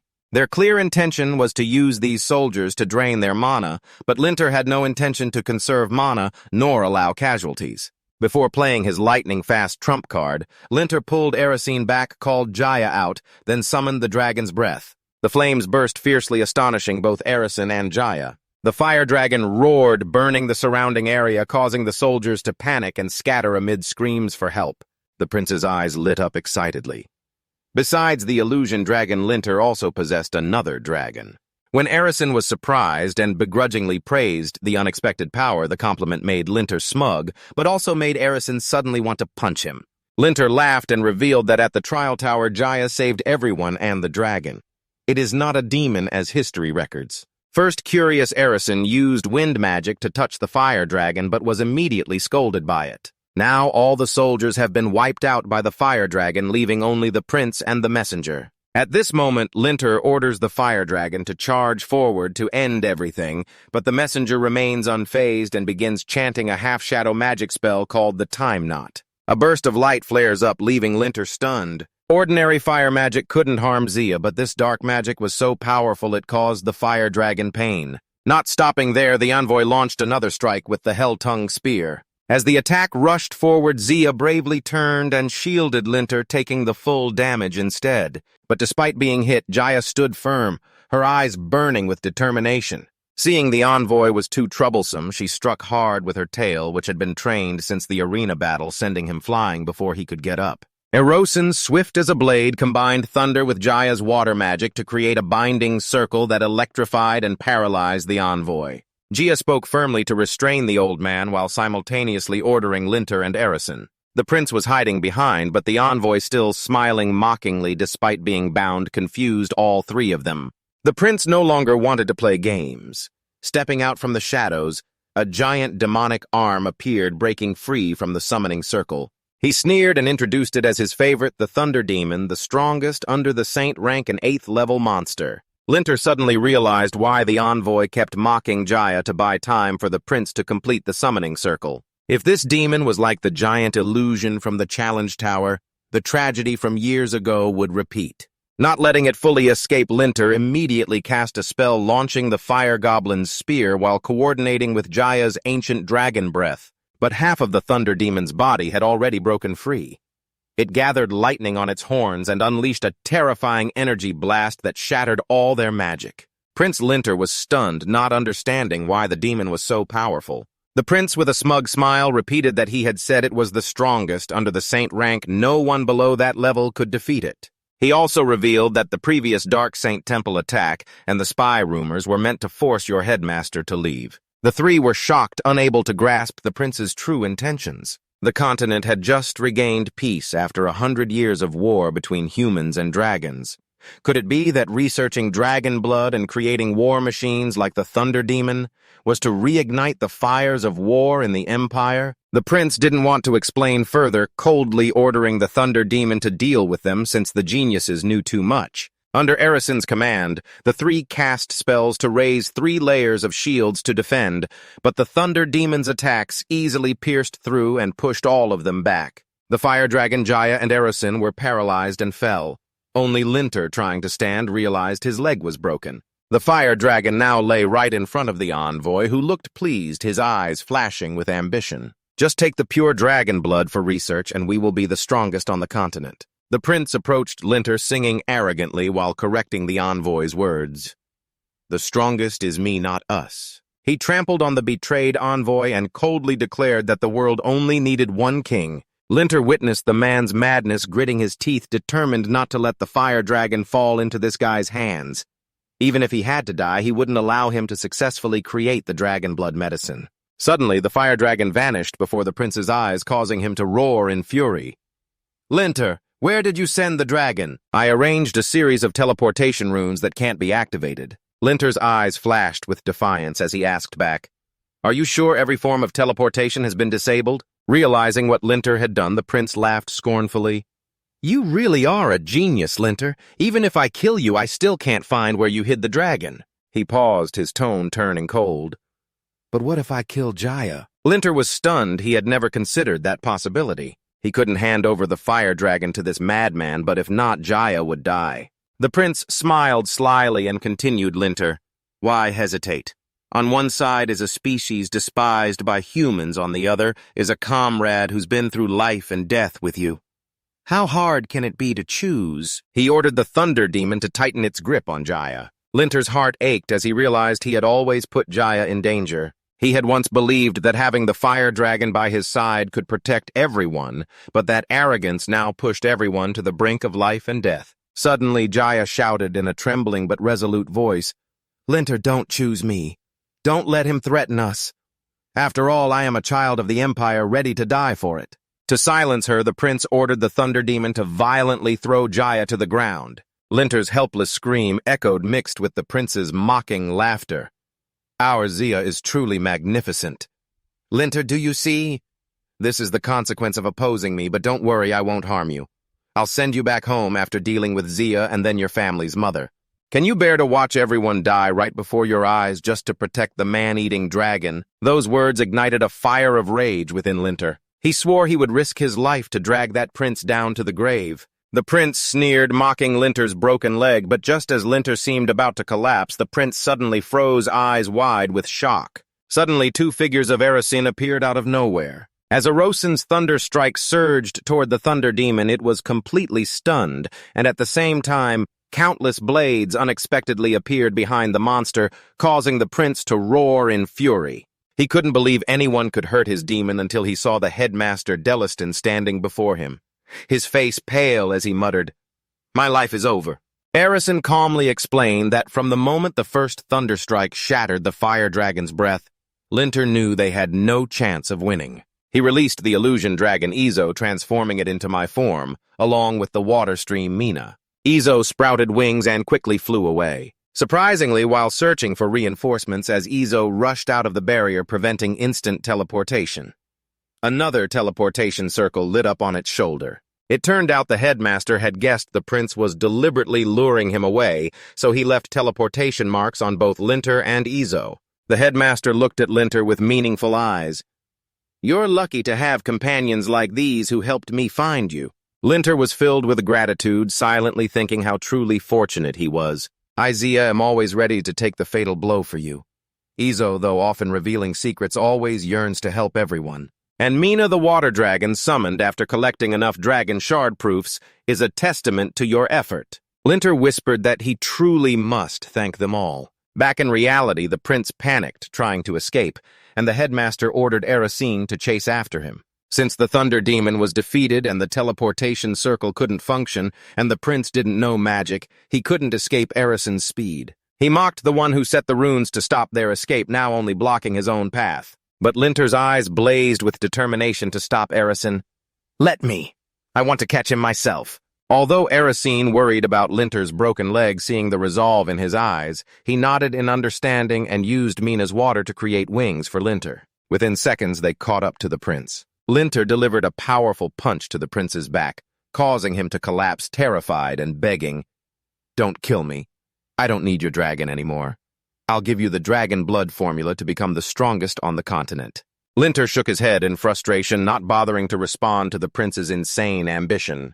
Through the prince, they captured many other assassins. Linter was recognized as a hero for stopping the rebellion. The king held a grand celebration feast, but the joy was incomplete since Zia, seriously wounded in the battle, was still unconscious. Linter hadn't met her once since then. Suddenly, Princess Delia appeared, someone who had never attended community parties before. She stepped forward with the gentle yet commanding voice of a genius from the Holy Iris Academy. I've heard of you for a long time.